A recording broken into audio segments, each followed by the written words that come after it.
C'est bientôt Noël, Alain. Eh oui. Mon Dieu, pour moi, il me reste une semaine de travail, puis genre c'est les vacances. De congé? Nous, on est 2 semaines de congé pas payés. Mais qui inclut une sortie à un chalet avec la job. Puis là, on a le reste du temps que mon truc famille puis tout, whatever. Veux-tu encore faire le chalet neuf? Ben, moi, je fais toujours chalet neuf. Moi, en fait, l'idée de chalet neuf, du moins la première expérience, c'était avec ma job, avant même de l'envoyer avec mes amis. Oui, je me rappelle. Mais ce que je veux dire, c'est que ça se passe tout de suite. Ça se passe encore année après année. Ah oui, c'est... C'était aimé et attendu, dans le fond. Ah oui, là, c'est rendu une tradition de se faire un chalet neuf avec la job, cool. là. Pour ceux qui savent pas c'est quoi des nerfs, c'est le gun pour enfants avec les petites balles en mousse ou les darts. Ouais, mais en mousse aussi, là. En mousse aussi. Donc ça fait pas mal. Puis l'idée, c'est que tu loues un chalet, puis tu bats contre tes collègues. Puis tu mets toute la rage que tu as eue avec eux toute l'année durant. Tu la mets dans les parties. Ouais, exactement. Puis pour vrai, c'est... Genre, à chaque année, c'est le fun. Puis tu vois, toutes les dernières années, j'essaie de nouvelles affaires là-bas avec vous aussi. Puis là, on essaie de nouveaux modes de jeu. Puis à chaque fois, l'année passée, je pense que j'ai fait la première fois. Avant même de le faire avec vous, j'ai fait zombie avec eux. Puis ça avait super bien marché. Une affaire qu'on n'a pas faite, nous, cet été, mais que j'ai faite l'hiver dernier, c'était genre, je divise tout le monde en 2 équipes. Puis là, on est sur les 2 sur le même étage, genre un bout de l'autre de l'étage. Puis on fait juste s'attaquer. Puis c'est quand quelqu'un meurt, il swap de team, genre. C'est faut que tu aies une équipe qui overload complètement l'autre équipe. Wow. Puis c'était les darts contre les balles, genre. Pour vrai, c'était vraiment cool. Le chalet était vraiment fait sur le long, puis c'était juste 2 étages. C'était plus propice à ça. Ouais, qu'on a fait ça sur les 2 étages pour essayer les 2. C'était vraiment cool. Ben, je te crois, Patrick. C'était vraiment ça, très c'est cool. exemple de jeu, mais pour les auditeurs, on faisait aussi des classiques... Ben, nous, on appelle ça TTT, qui est pour moi le classique, mais ça ressemble, la version modifiée, c'est Loup-Garou, c'est à peu près le même principe. Ouais, Loup-Garou, mais comme version avec des balles. Fait. Exactement. Non, c'est le fun. C'est ça. C'est toujours... Écoute, c'est très le fun. Tu dois avoir hâte, dans le fond. Ouais, c'est toujours le fun. Moi, d'ailleurs, il faut que j'aille mon problème logistique. Faut que je trouve une façon d'apporter ça à la job, mais j'ai comme 2 grosses caisses à traîner. Je peux pas y aller en bus, il faut que j'y aille en char, faut que je trouve un moment pour le faire. Puis je suis comme... Faut que tu trouves un moment pour aller chercher le char aussi? Mais non, mais maintenant, je prends tout le temps du Communauto ou du Flex ou du whatever, là, que moi, je m'en fous. Là, Flex? C'est quoi Flex? Flex, c'est le nouveau nom à Automobile. Que là, je dis ça de même, mais c'est comme... Automobile. Ouais. Automobile, c'était qui la compagnie? Qui est aussi Communauto. C'est juste que Communauto, à la base, c'est un service sur réservation. Oui. Puis l'Automobile / Flex, c'est le service sans réservation, avec les chars qui traînent partout. Que tu prends quand tu veux. Les Prius type C. Donc, là. au même titre que Car2Go. Qui a aussi changé de nom, qui s'appelle maintenant ShareNow. Il aime ça changer de nom, c'est pas d'allure. Tabarnouche, j'aime ça perdre le client. Ces deux-là, Car2Go, ShareNow et Automobile Flex, ces deux-là, c'est la même chose. C'est des autos qui traînent sur la rue, que tu prends quand tu veux et que tu déposes où tu veux. Puis niveau tarif, je sais que un ami Dom, on peut le nommer, là, dans le temps, c'était vraiment il aimait vraiment plus Communauto, mais parce qu'il disait que c'était moins cher. Mais lui, il avait il disait ce que Dominique, en fait, ce que lui, c'était vraiment intéressant, c'est qu'il s'était inscrit avec la carte opus. C'est comme le duo m'a partie de la carte opus. Puis ça, ce que ça lui donnait, ce qui est vraiment débile, c'est un forfait qui est pas autrement accessible que par ça. C'est ton temps est gratuit entre genre, mon Dieu, ça, on va dire 10 heures, non, mettons 9 heures le soir jusqu'à 7 heures le matin. Quelque chose comme ça, OK? OK. Le temps était gratuit. Que lui, ce qu'il faisait, c'est qu'il revenait genre chez eux avec le Communauto. Je pense qu'il a fait ça. Il revenait en métro, puis du métro prenait un Communauto jusqu'à chez eux. OK. Il paye son kilométrage, mais rendu chez eux, il se parque, puis ça ne coûte rien. Puis le lendemain, genre, il se lève, genre, il va leur porter à 8 heures, ça lui a coûté juste 1 heure, genre. Tu sais, il revient, mettons, à minuit, ça coûte déjà rien en temps. Il y avait genre un... Hey my God, c'est hacké. Oh, oui, c'était vraiment bon, là. Fait que, moi, je me dis, comme, imagine jouer Ingress avec ce forfait-là, ça serait malade la nuit. Ingress, pour ceux qui ne savent pas, c'est un Pokémon Go. Ouais, pour vrai, c'est dans la liste des idées. C'est clair qu'il faut qu'on s'en parle à un moment donné. J'ai tellement de choses à dire là-dessus. On peut s'en parler très longtemps. Mais ça va être probablement un épisode dédié à ça. Ah oui. Du moins, une grosse partie, parce qu'il y a trop de choses à dire sur ce jeu-là. Absolument. D'ailleurs, il faudrait qu'on reparle aussi. Mon Dieu, là, je passe des affaires. Il faudrait qu'on parle de Nez Rouge, qu'on ne s'est pas reparlé. Je sais pas si tu l'as déjà fait.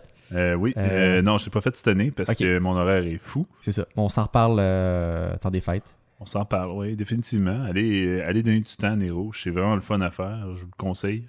Belle expérience. Ce qui serait drôle, c'est de se faire des podcasts dans les chars avec le monde qu'on transporte. Ça serait beaucoup trop drôle. Là. Non, mais tu comprends pas à quel point quand tu fais des rouges, c'est la partie qui est le fun, c'est que le monde sont un peu pompettes, puis ils te racontent des histoires, là. Ah, ça serait tellement bon, en fait. Faut que je me fasse ça me prend un setup podcast mobile, genre. Ça Avec serait des malade. bruits d'auto. Ah, wow. Ah, ça serait malade. Dude, là, on a un concept, là, faut que je le On fasse. est Là. rendu... Tu sais, on prend toujours un train, on prend toujours un nez rouge. Ah, mon Dieu. Hey, pour vrai, j'aime tellement l'idée. Je vais vraiment l'écrire. Podcast Nez Rouge. C'est comme trop bon. Mais là, va vraiment falloir que je jette l'équipement que je poussais par en avant, que je l'ai acheté pour faire du podcast mobile. Là, va falloir que je la jette. Genre. Oh mon Dieu. Pour vrai, ça serait tellement malade. C'est tellement con, mais c'est assez con, genre, pour que ça soit une bonne idée. Mais ouais, c'est ça. Puis on peut juste peut-être continuer là-dessus, ceux qui sont intéressés de le faire. Pour vous simplifier la chose, je vais vous expliquer ça en rapidos. À la base, c'est 3 personnes. Il y a le conducteur, puis son assistant, accompagnant qui l'appelle, je crois, et ainsi que le chauffeur. Fait que c'est en team de 3. Le chauffeur, dans le fond, lui, il t'amène vers les clients. Fait que t'embarques, il y a juste comme... Il y a juste Mon Dieu. Bon, attends, juste pour t'aider, là. Donc, il y a 2 conducteurs de voiture. Il y en a un qui a son auto et les 2 autres qui n'ont pas de voiture. C'est ça. Qui embarquent avec cette personne. Tout le monde qui a va l'auto. dans le chauffeur qui les amène, mettons, chez le client. Là, après ça, les 2 teammates, ils embarquent dans le char. Du client. À l'avant. Puis le client est toujours à l'arrière. Ouais. Fait que la première affaire que le client va dire, c'est « Wow, ça fait 5 ans que j'ai le char, je me suis jamais assis à l'arrière. » Ça, c'est bon. Calé d'avance. Après ça, une fois que tu as brisé la glace, mais dans le fond, c'est une question de sécurité, c'est pour ça qu'il s'assoit derrière le client. Là. Parce que des fois, il peut être pas mal chaud, puis il peut, en tout cas, des drôles d'histoires. Mais bref, on l'accompagne jusqu'à sa destination. Mm-hmm. Puis après ça, ben, tu as le chauffeur qui nous suit. Ouais. Fait puis après ça, tout est automatisé sur l'application maintenant, puis c'est franchement bien foutu. C'est vrai, tu parles même plus un dispatch, là? Tu peux y parler, mais en tout cas, moi, j'ai pas fait cette année. Là. L'année dernière, c'était hybride. C'est-à-dire que le temps de radio, tu pouvais en avoir vraiment plus facilement. Parce que tu n'avais pas à dire comme accompagnement terminé, le montant est de gna. Je suis à Saint-Jérôme disponible, puis toutes les cases se passent au niveau de la gestion, le centre de traitement. Tu as un gars qui est sur son ordi, il voit avec le GPS de Desjardins où est-ce qu'on est, puis il nous pinpoint des locations, là, direct sur le sel. Oh man, mais là ça fait penser, encore une fois on va revenir à Ingress parce qu'on va faire penser à ça, Mais ouais, absolument. Mais c'est comme, oh mon Dieu, c'est vraiment nice. Mais écoute, faut qu'on regarde ça, mais j'aime tellement l'idée du podcast, genre ça me donne vraiment envie de me lancer. Je sais pas comment le monde, justement, pompettes vont réagir avec ça, mais j'aime vraiment l'idée, genre, au moins d'essayer ça. Tu sais, c'est pas tout le monde qui est down, c'est pas grave, exactement, là, tu prends le prochain, tu sais. C'est ça. Bonjour tout le monde, bienvenue à ce 5e épisode de Bonjour à Montréal. C'est incroyable, à chaque fois qu'on arrive, on sait pas qu'est-ce qu'on va parler, puis là on se lance plein d'idées, puis c'est comme... On a rempli notre liste en 5 minutes, rapidos. Puis j'avais un affaire sur la liste, c'est incroyable, je trouve ça vraiment génial. Alain, tu voulais me parler de Slack, puis moi ça tombe bien, j'ai des nouvelles Slack à dire aussi, qu'on devrait se lancer à parler de ça. Ouais, Slack, pour ceux qui ne savent pas, c'est une compagnie qui fait des messages. Un système de messagerie comme corporatif. Là. Oui, je pense que c'est bien dit. Fait que c'est vraiment comme... L'idée de ça, c'est que c'est pour éviter les courriels inutiles. Tu dis pas... pour les trucs qui ne nécessitent pas nécessairement un courriel, puis ça accélère aussi parce que tu as moins de... Tu n'es pas obligé de marquer bonjour puis merci à la fin, ton courriel. C'est juste bien. Là. Mais pendant que tu faisais un parallèle, moi, ça me fait penser, en fait, j'ai connu dans le temps justement que je travaillais chez les compagnies d'hébergement que je te parlais tantôt, Link de Microsoft, qui est qui ressemble vraiment à Live Messenger qu'on avait dans le temps, là, d'MSN Messenger, Live Messenger, whatever, comment ça s'appelait, qui était une version 4K pour l'environnement business. Puis Slack a vraiment remplacé ça pour moi dans l'environnement professionnel. Là. Absolument. Tu peux mettre des bots, tu peux mettre... beaucoup d'intégration d'applications, il y a beaucoup de fonctionnalités que tu peux aller chercher avec ça. La particularité vraiment intéressante de Slack, ça fonctionne par channel. Donc, tu peux créer plusieurs channels selon différentes thématiques ou besoins que tu as.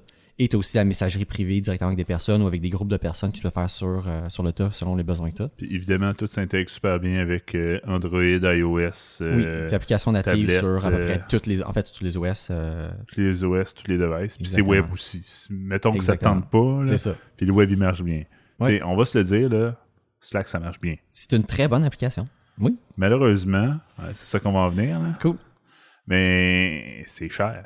Ben, pour commencer, Slack, à la base, c'est gratuit pour un nombre illimité d'utilisateurs. Les limitations que tu as, c'est que tu es limité à 10 000 messages de visibles. Donc, le reste, il reste enregistré sur les serveurs de Slack, mais tu n'y as plus accès, tant que tu ne payes pas, du moins. Tu es limité dans le nombre, en termes de grosseur, en termes de taille, je pense que c'est 5 gigs de fichiers pour l'ensemble de l'espace Slack en upload. Tu es limité à 10 intégrations. Et pour les appels, parce que tu peux maintenant faire des appels dans Slack, tu es limité à du one-on-one sans partage d'écran. Donc, ça ressemble à ça, les fonctionnalités de base. Moi, je savais même pas qu'il y avait ces options-là. Ben, pour te dire. Ça peut être cool. Mettons une grosse boîte avec secrétaire, 2e étage, toi, tu es au 20e étage. Tu te connectes en desktop. Non, mais c'est cool, c'est ça, de pouvoir juste faire des appels via Slack. Du moins, ça enlève une friction encore une fois, puis c'est plus facile. Puis là, pendant que je fais de la vente de Slack, avant que tu parles de ton problème, moi, en fait, ce que je regarde à la job présentement, c'est la possibilité d'upgrader à Slack payant. Okay. Et donc, les avantages, pour nous, sont multiples. C'est justement, bon, j'ai nommé plein de trucs, donc c'est pour enlever la limite de 10 000 messages, donc pour avoir accès à ce qu'on a perdu, entre guillemets, dans le temps. Ce qui est intéressant de Slack, c'est que si tu fais une recherche de quelque chose et que tu as réellement envoyé cette chose-là dans le temps, mais il va te dire, ben, ta recherche match telle affaire, mais que tu n'as plus accès. Que tu peux savoir des trucs comme ça, wow. mais sans trop. Ben, justement, mais bref, tu n'as pas accès, tu peux pas le voir. Ça veut dire que dans ton. T'as au-dessus de 10 000 messages. Oui, nous autres. Nous, en fait, notre roulement, je ne me trompe pas en ce moment, c'est à peu près aux 2 mois. On a 2 mois en arrière. OK, c'est pas tant, là. Vous envoyez vraiment beaucoup de messages. Oui, c'est ça. Vous, donc, c'est très. Puis, on n'est pas beaucoup, on est une dizaine seulement, nous autres. Ça roule vite. Les autres avantages après ça, pour la limite de fichiers, on parle de 10 gigs par personne au lieu d'un 5 total. Pour les appels, c'est des appels conférences jusqu'à 15 personnes et avec screen sharing pour autant individuel ou en groupe. Tu as une limite d'intégration illimitée, donc tu n'as plus de limite en fait. Tu peux faire des groupes. Donc, normalement, tu fais un @ le username de la personne, tu fais un @ le nom d'un groupe qui va taguer plusieurs personnes quand tu fais des trucs-là. Mais moi, ce que je trouve magnifique dans Slack, c'est l'indexation. Là. Quand tu recherches des affaires, c'est quick. Ouais. T'sais, on se rappelle, même un bon exemple, Messenger. C'est sûr que c'est différent là, comme problématique. Messenger va enregistrer, moi, ça fait 12 ans que mon compte Facebook est ouvert. Là. Ouais. Il va enregistrer 12 ans de messages. Des fois, on a des conversations. Là. Puis c'est con, mais ça marche bien. Je m'en sers des fois de rechercher dans le backlog, puis j'ai accès, puis ça marche. Ils sont encore là. Ils se sont améliorés, mais c'est pas aussi bon Slack. Slack, je trouve, il est tellement bon. Là. Tu t'écris un bout de phrase, tu sors déjà les 8, mais à mes souvenirs. Veux-tu parler de ton anecdote de Slack, puis je vais te parler du mien, parce que moi, comme je dis, je suis en train de faire ces recherches-là, puis là, j'ai fait d'autres affaires, mais je vais te laisser avec ton histoire avant. En gros, on utilisait un programme avant qui était... ça s'appelait HipChat. Je sais pas combien ça coûtait. Oui, OK. Le nom me dit... ça sonne quelque chose. Mais bref, c'est discontinu, ça. Fait que quand je suis rentré nouvel employé, ils ont fait... Ouais, on aimerait ça t'acheter une licence, mais on peut plus t'acheter de licence. Fait qu'il faut qu'on change de système de messagerie à cause de toi. Genre. De mémoire, HipChat, c'est fait par la même compagnie qui fait Jira. C'est Atlassian, si je me trompe pas. De mémoire, c'est le produit Atlassian. Je suis pas mal sûr que c'est ça. Atlassian, oui. Oui, hein, ok, tu vois. C'est pour ça que je te disais quelque chose. C'est en PHP. C'est dommage drôle qu'ils ont des deprecated. Ouais, ça parce qu'Atlassian and Slack have forged a new synergy partnership. Parce qu'ils ont remplacé par Slack. C'est ça. Mais nous, on utilise Jira, les devs, parce qu'on a des devs, on peut leur envoyer des affaires avec Jira. Ouais. Mais en tout cas, HipChat n'existe plus, malheureusement. C'est intéressant. OK. Fait que là, on cherchait une alternative, puis mon boss, c'est un chat, là. C'est pas vrai que je vais payer, parce qu'on est comme plus que vous, là. On est peut-être une quarantaine de staff. Mais comme je te dis, à la base, Slack, ça coûte rien. Ça dépend de ce que tu fais avec. Non, mais c'est ça. Besoin de savoir les messages, au fond. Souvent, des fois, avec HipChat, il y a mettons, j'avais parlé avec Jacques comment régler ce problème-là il y a 3 mois, mais tu peux aller rechercher. Mais tu vois, ça, c'est un des problèmes qu'on a parce que nous, on se dit explicitement, il ne faut pas laisser de l'information uniquement sur Slack. Il faut qu'on l'aille écrire dans un billet du Bug Tracker ou quelque chose d'autre ou dans un document parce que sinon, on va perdre l'information. Et malgré tout, on a perdu de l'information comme ça. Ouais, j'ai pas de misère à le croire. Donc, même si tu veux pas, ça va arriver. Fait que là, à cause de ça, c'est non, Slack. Fait que là, ils parlent de Rocket Chat, qui est comme une alternative, mais ça coûte quand même de l'argent, mais c'est bien plus raisonnable. On parle de 2,5$ par mois par user. OK. Ouais, non, Slack, si tu payes par mois, c'est 60. Ça, c'est si tu payes à l'année. Donc, ça revient à ça par mois, mais tu payes à l'année. Si tu payais par mois, c'est 8$ US par user. Donc oui, nous autres, c'est un pensez-y bien, mais comme je te dis, ça nous règle plusieurs problèmes. Tu sais, c'est un ensemble de plusieurs choses. Puis justement, c'est difficile d'évaluer le retour sur investissement de cette manipulation-là. Mais justement, juste le fait de retrouver des messages. En ce moment, on utilise un autre logiciel pour ce qui est de la vidéoconférence à plusieurs. Puis justement, là, il y a beaucoup de pertes de temps associées à ça parce que justement, c'est pas aussi bien intégré que, par exemple, Slack. Que juste de pouvoir rapporter tout ça à même endroit, on va pouvoir économiser beaucoup de temps là-dessus. Qui pourrait être justement notre mais est-ce que le temps justifie le coût? Parce que. Ben, nous, si on calcule par rapport à notre taux horaire qu'on charge à nos clients, oui, ça fait quand même une différence. Si on accumule tous ensemble. Ouais, mais vous n'êtes pas beaucoup aussi. T'sais. Nous, on est plus, c'est ça le problème. Oui, mais ça reste c'est un coût fixe par user. Donc, tant que c'est un temps fixe par user que tu perds anyway, ben ça revient. Ouais, ça revient, ouais. Donc, comme je te dis ça, dépend c'est vraiment sur une ligne de comme ça vaut-tu vraiment la peine de faire ça? Mais en même temps, oui, il y a plein de petites choses qui sont super intéressantes. Puis justement, moi, en fait, un de mes gros motifs, c'est la solution vidéoconférence. Je veux vraiment me débarrasser d'autres produits. J'ai, moi, récemment, perdu beaucoup de temps à vouloir intégrer une nouvelle personne parce que ça marchait juste pas.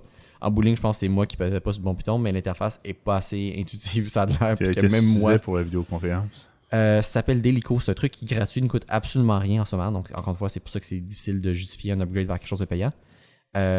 Puis qui fonctionne bien, mais ça n'a pas d'intégration, donc c'est dans le navigateur. Et ça fait rusher le navigateur comme le call. C'est épouvantable. Limite Disney. J'entends des MacBooks spinner dans le beurre quand le monde sont sur Delico. C'est même pas une joke. Là. Mais parlant d'optimisation web, petite parenthèse, ceux qui ont acheté Disney Premium, là. Oh my god, pas vous. Même chose, même problème? Je regarde le CPU usage puis la RAM que ça pogne, là. Le Chrome, il va crazy, là. Ça n'a pas de sens. Dieu, c'est incroyable. C'est comme Disney, ça a de l'argent, ça, me semble. Comment ça se fait que c'est aussi à chier, genre? Cool. Donc, ta job va peut-être regarder autre chose, mais pas Slack, et c'est à voir encore. C'est juste à cause du coût. Parce qu'on est beaucoup quand même. Puis, ben, c'est sûr que vous autres, ça fait une grosse différence de partir de rien vers ça. Tu sais, l'autre produit coûtait de l'argent, mais c'était un prix fixe. Ouais. Et le method user, là, je sais pas combien ça coûtait exactement, mais ça coûtait de l'argent. Là. Fait que mon boss est prêt à mettre de l'argent, mais il veut en avoir pour son argent. On va dire comme ça. Là là. OK. Que moi, mon anecdote, ce qui s'est passé, c'est que on est en train je suis en train de déployer un nouveau setup de vidéoconférence, je vais dire entre guillemets. On en a déjà un dans notre salle de conférence, proprement dit.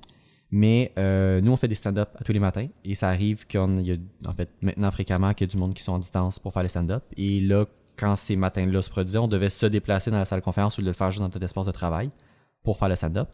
Et le but était de pouvoir faire nos stand-up à même notre espace de travail comme d'habitude, en utilisant déjà une TV qu'on a déjà au mur dans notre espace de travail normal pour avoir accès aux personnes qui sont à distance. Que j'ai déployé avec une nouvelle webcam. J'ai acheté un Intel Stick, mais que quand je l'ai acheté, je pensais que c'était la vraie chose, mais non, c'est totalement un truc third party fait en Chine que j'ai acheté. Mais qui vient C'était pas assez cher. C'était pas assez cher, mais à date, ça fonctionne bien. Delico ne roule pas pantoute dessus parce que justement, ça veut rien. Ça demande tellement que ça veut juste pas rouler. Wow. Slack, à date, fonctionne bien. Puis ce que je voulais tester, c'est, comme je veux juste tester Slack one-on-one en ce moment, ce que je voulais tester, c'est Slack à plus qu'un user. Que là, j'ai vu qu'avec Delico, c'était un problème. Je veux, avant Noël, savoir si Slack roule aussi. Mais je n'étais pas prêt tout de suite à faire la demande de trial pour notre compte avant de partir pour les vacances de Noël parce qu'on ne pourra pas l'utiliser puis de bien le tester.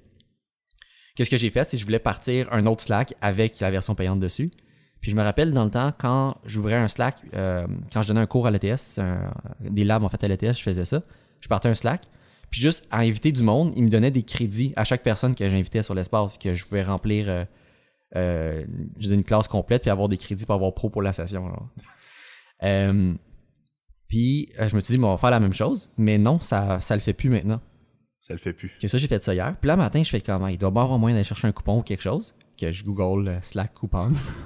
Puis j'arrive sur un site. Sur les sites qui ont l'air tellement pas legit avec des coupons qui marchent jamais, mais je clique dessus puis ça me redirige sur Slack. C'est une page de Slack sur le site de Slack qui dit ben, inscris-toi ici et tu vas recevoir un crédit de 100$. Je fais comme OK, ben je l'essaye. Donc je pars un troisième espace.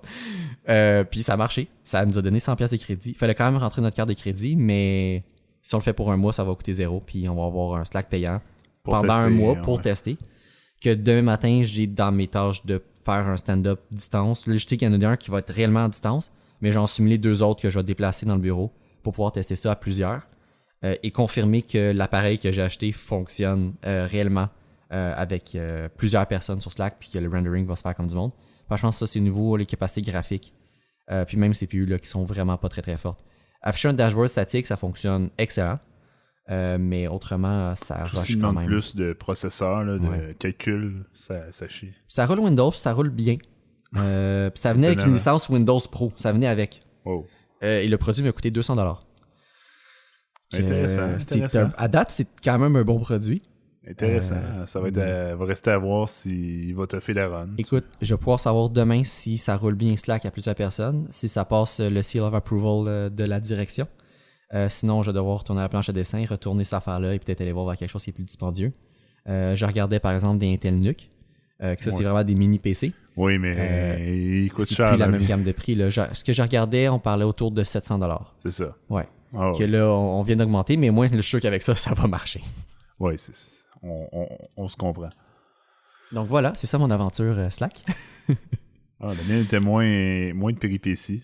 Mais toi, c'est phase exploratoire à ta job vers quelque chose que vous n'avez pas. Nous, on a déjà ça. Slack, puis on veut essayer des choses. C'est comme... Mais c'est fou, petite parenthèse. Vas-y.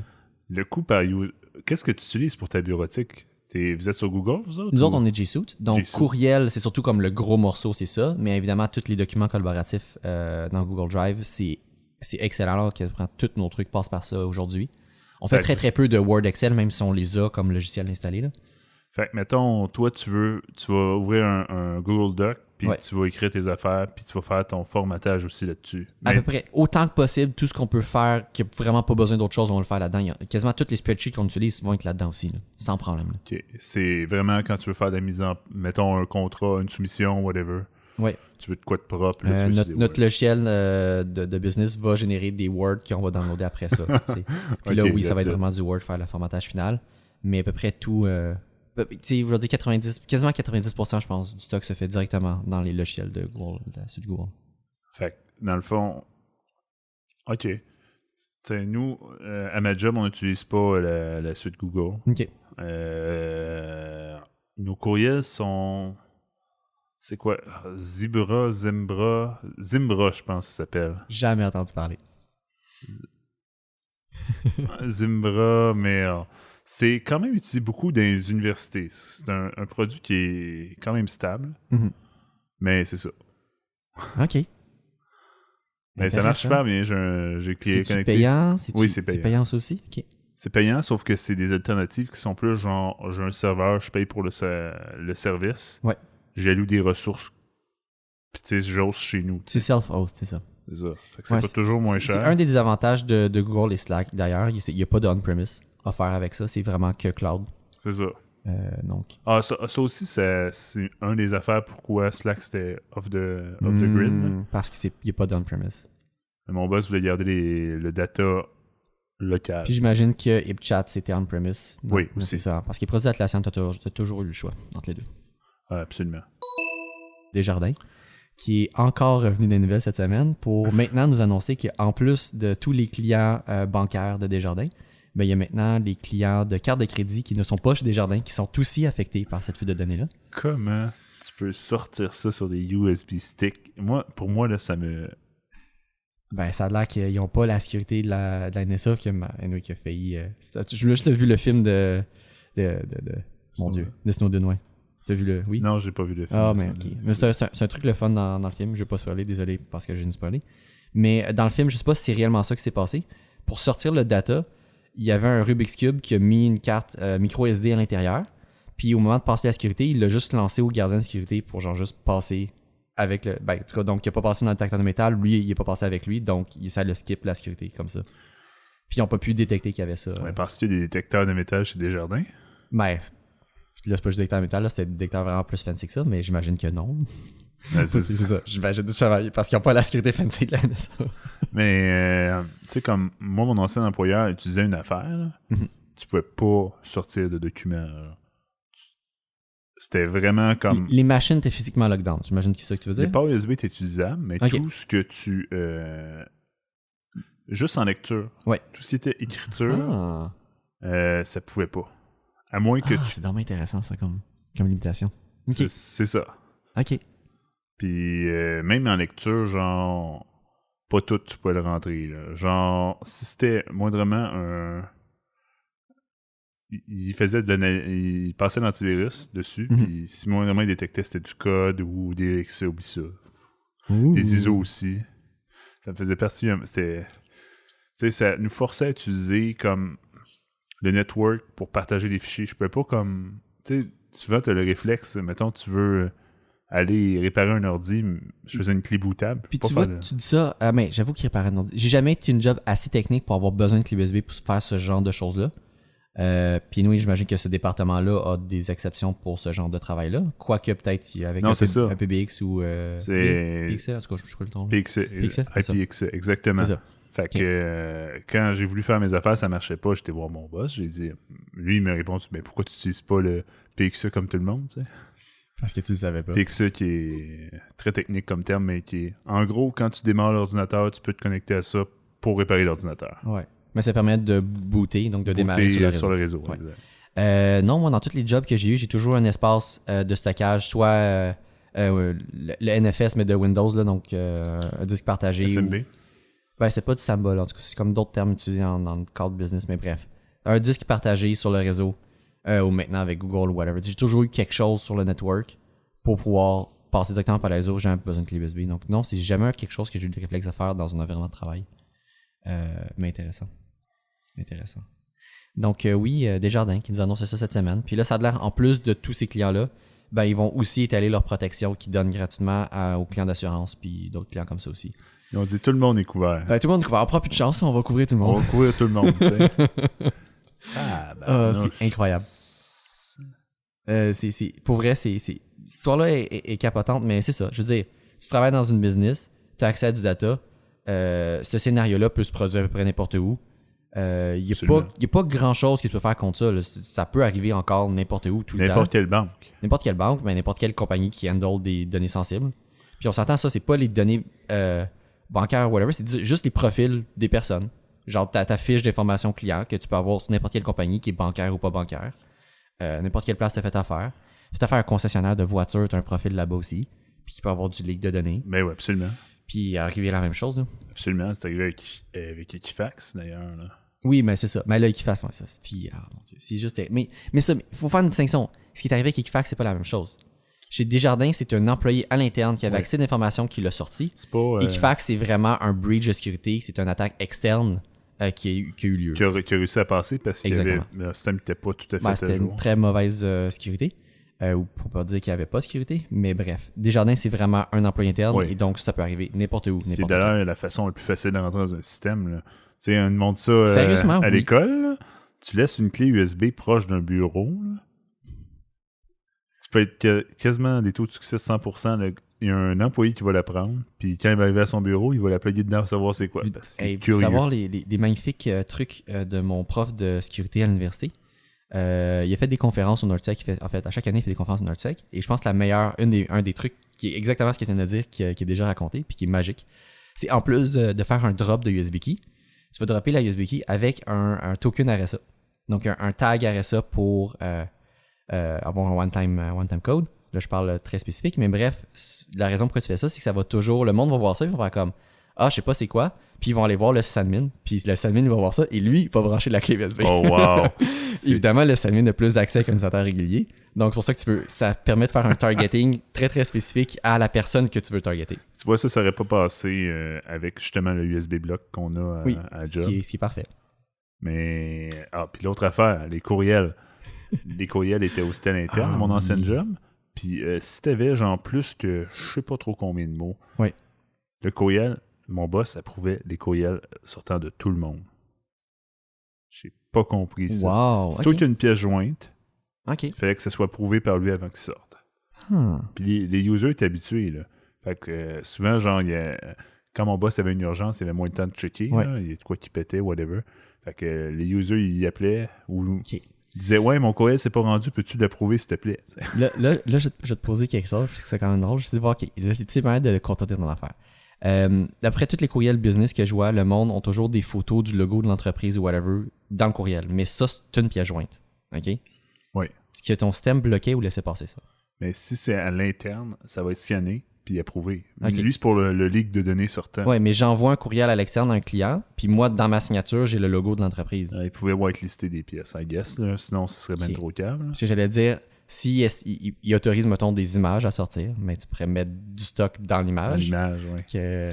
Non. C'était très spécifique. D'ailleurs, ça me fait rappeler. Ça ferait du sens parce qu'on est obligé d'utiliser l'icône réglementaire. Ouais, mais c'est ça. Donc, qui était whitelisté probablement avec son système. Sa signature. Là. Mais ce que j'ai compris, mon ancien boss parlait quasiment pas. C'était vraiment comme mythique. Là. Oui. Il parlait rarement, mais genre, on dirait que c'est ouvert 2 jours avant que je parte. Ça fait 15 ans qu'il va à Las Vegas faire l'affaire de sécurité. OK. Ton boss, là. Oui, mon boss. Le DEFCON? Non, ou autre chose? Je pense que c'est... En tout cas, à Las Vegas Sécurité, là, je sais pas c'est quoi. OK. Mais il part genre en avion, puis c'est payé par la job, puis il s'en va là. Puis c'est pour ça qu'on a des affaires comme ça dans les ports USB, puis les courriels, des filtres, puis pas question que ce soit genre une solution Google qui a pas de contrôle là-dessus, tu sais.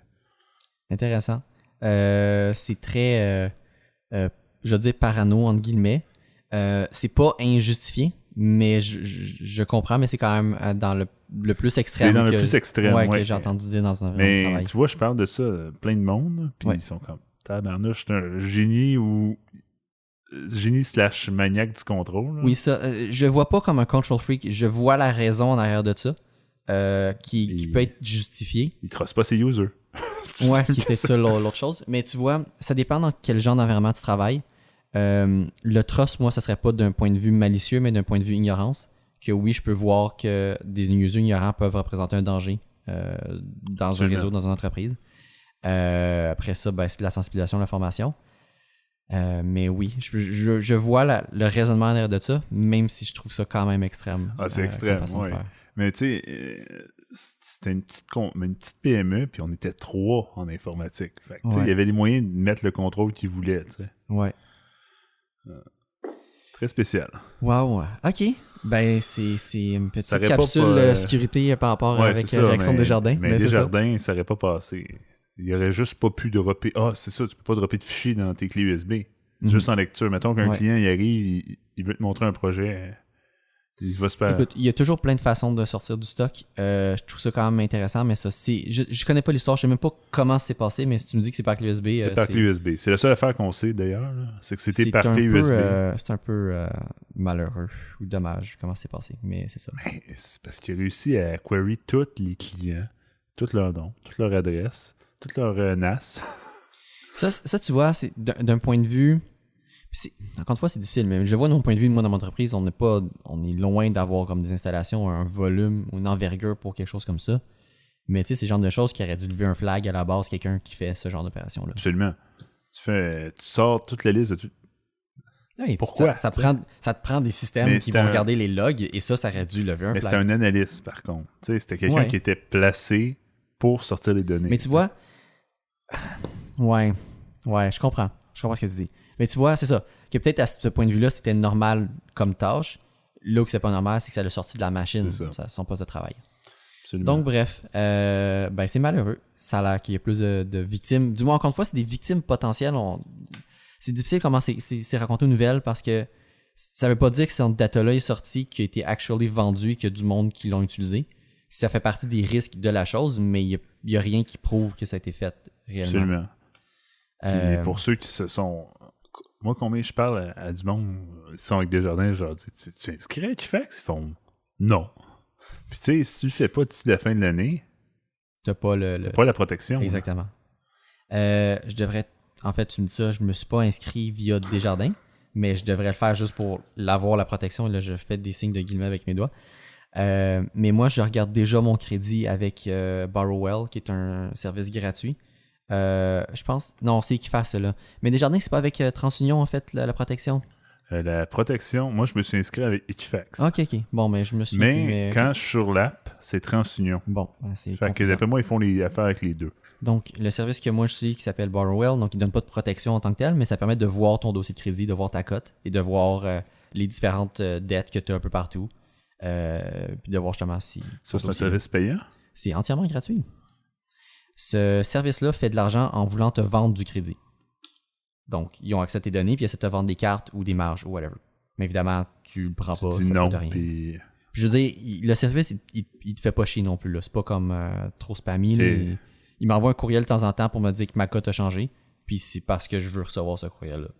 OK. Donc, cool. Je te montrerai ça. C'est très cool. Mais d'ailleurs, les auditeurs qui écoutent, je leur conseille fortement d'aller faire ça. Là. Oui, définitivement. Ben, ça sera à mettre dans les liens. Je vais l'écrire. Mais c'est quand même fou. Parce que ça coûte de l'argent d'aller chercher le crédit de quelqu'un. Là. Oui. Donc, c'est pour ça que je suis très content d'avoir ce service-là qui est entièrement gratuit. Je le répète, ça me coûte absolument rien. Puis je peux voir... Puis t'as pas peur que c'était... C'était recommandé par un ami. À date, j'ai pas eu de problème. Non, mais mettons que... On jase pour jaser, là. On jase sécurité. Mais cette plateforme-là se fait planter, mais ton NAS... Ouais, de toute façon, tu te dis que ton NAS est déjà connu. Ouais, ben... J'essaie de me souvenir qu'est-ce que j'ai rentré comme information. J'imagine que j'ai rentré mon NAS pour m'inscrire. Sinon, ça n'aurait pas été possible. Donc, oui. Ben, c'est ça. Mais de toute façon, moi, dans mon livre à moi, là, le NAS, c'est vraiment dépassé. Non, mais ça c'est déjà connu. Ouais, je pense que c'était le président directeur de Desjardins qui avait justement dit que là, puis c'est drôle évidemment parce qu'ils sont dans cette situation-là, là, ils poussent, ils font du lobbying pour avoir une identité numérique au Québec. Puis c'est ça qui s'était annoncé là, il y a 2 jours. D'ici 2021, ils vont soumissionner en 2020 pour quelqu'un qui ferait une identité numérique pour s'identifier. Donc, nous d'un point de vue informatique, j'ai très hâte de voir le genre de solution qui va être retenue, à quel point ça va être une bonne chose ou une très mauvaise chose, parce qu'il y a tout plein de façons de mal faire les choses. Absolument. Donc, j'ai hâte de voir si ça va être une bonne solution. On peut en nommer une que moi, j'aimerais vraiment pas, qui est la reconnaissance biométrique pour s'identifier. Là. Genre, tu serais devant ton cellulaire, tu mets ta face devant le cellulaire, il y a un petit crochet vert qui apparaît, puis là, la personne au bout du fil, elle sait que c'est toi qui parle. Moi, je détesterais ça. Encore une fois, il faut absolument favoriser le multifacteur. Il faut pas que ça soit juste une chose. Absolument, dans tous les cas. Mais moi, je pense que, tu sais, il y a des pays dans le monde qui ont fait ça. Je trouve que c'est une très bonne idée. Là. C'est la même technologie qu'une carte de crédit. Mais c'est-à-dire, les users, ils ont des lecteurs. Ou s'ils sont dans des guichets publics, ils peuvent mettre la carte de crédit dedans. Puis c'est le même, tu rentres la carte de crédit, tu rentres ton PIN, Enter, puis là, ils savent que c'est toi. Je ne m'en rappelle plus, c'est un pays de l'Europe de l'Est qui a fait ça. Je ne m'en rappelle plus du nom. Là. Je vais aussi de l'écrire pour m'en rappeler. On va le... mais moi, je trouve ça très bien, ça. En fait, là, c'est très drôle parce que je l'ai entendu récemment parler des nouvelles. Je sais même plus. Je pense que c'est une nouvelle américaine en plus. Je ne sais plus qui parlait de ça. Non, c'était Tom Scott, une vidéo de Tom Scott que j'ai vu sur YouTube qui parlait de pourquoi les votes électroniques c'est une mauvaise idée. Il a parlé de cet exemple-là. Et là, les problèmes associés à ça, c'est que le système n'a pas été mis à jour depuis. Et là, maintenant, de plus en plus de lacunes en termes de sécurité. Donc, en plus de devoir mettre en place une identité numérique au Québec, mais il faut le garder à jour aussi. Oui, c'est très important. La technologie et la force changent avec le temps. Et c'est important de garder ça à jour, de continuer à mettre ça à jour. Donc, ça a un coût à perpétuer. Imagine que l'identité biométrique à Spélic de tous les utilisateurs au Québec, il y a un Desjardins version Québec. Là. Le cauchemar que ça ferait. Parce que j'aimerais pas ça. Aimerais-tu ça, Patrick, travailler là-dessus pour le Québec? Ça serait un très beau projet Tu d'ingénierie. penses-tu? Moi, c'est ça de même que je vais le voir. Mais tu penses-tu que vous seriez assez gros? Tu l'as dit tantôt, vous êtes une dizaine d'ingénieurs là-bas. Ah, définitivement pas. Vous n'êtes pas assez gros. Ce genre de projet-là, ça va être malheureusement les CGI de ce monde qui peuvent répondre à ça. Ouais. Ce qui est aussi inquiétant, C'est serait ça. C'est les ça CGI de serait ce le jeu monde. qui répond à ça. Mais malheureusement, c'est beaucoup trop gros comme mandat. Et nous, on n'a pas l'expertise interne. Ça te prend des experts en sécurité pour Absolument. faire ce genre de choses. Je prends en sécurité informatique qui vont avoir des connaissances en cryptographie, stockage de données. Sécuritaire.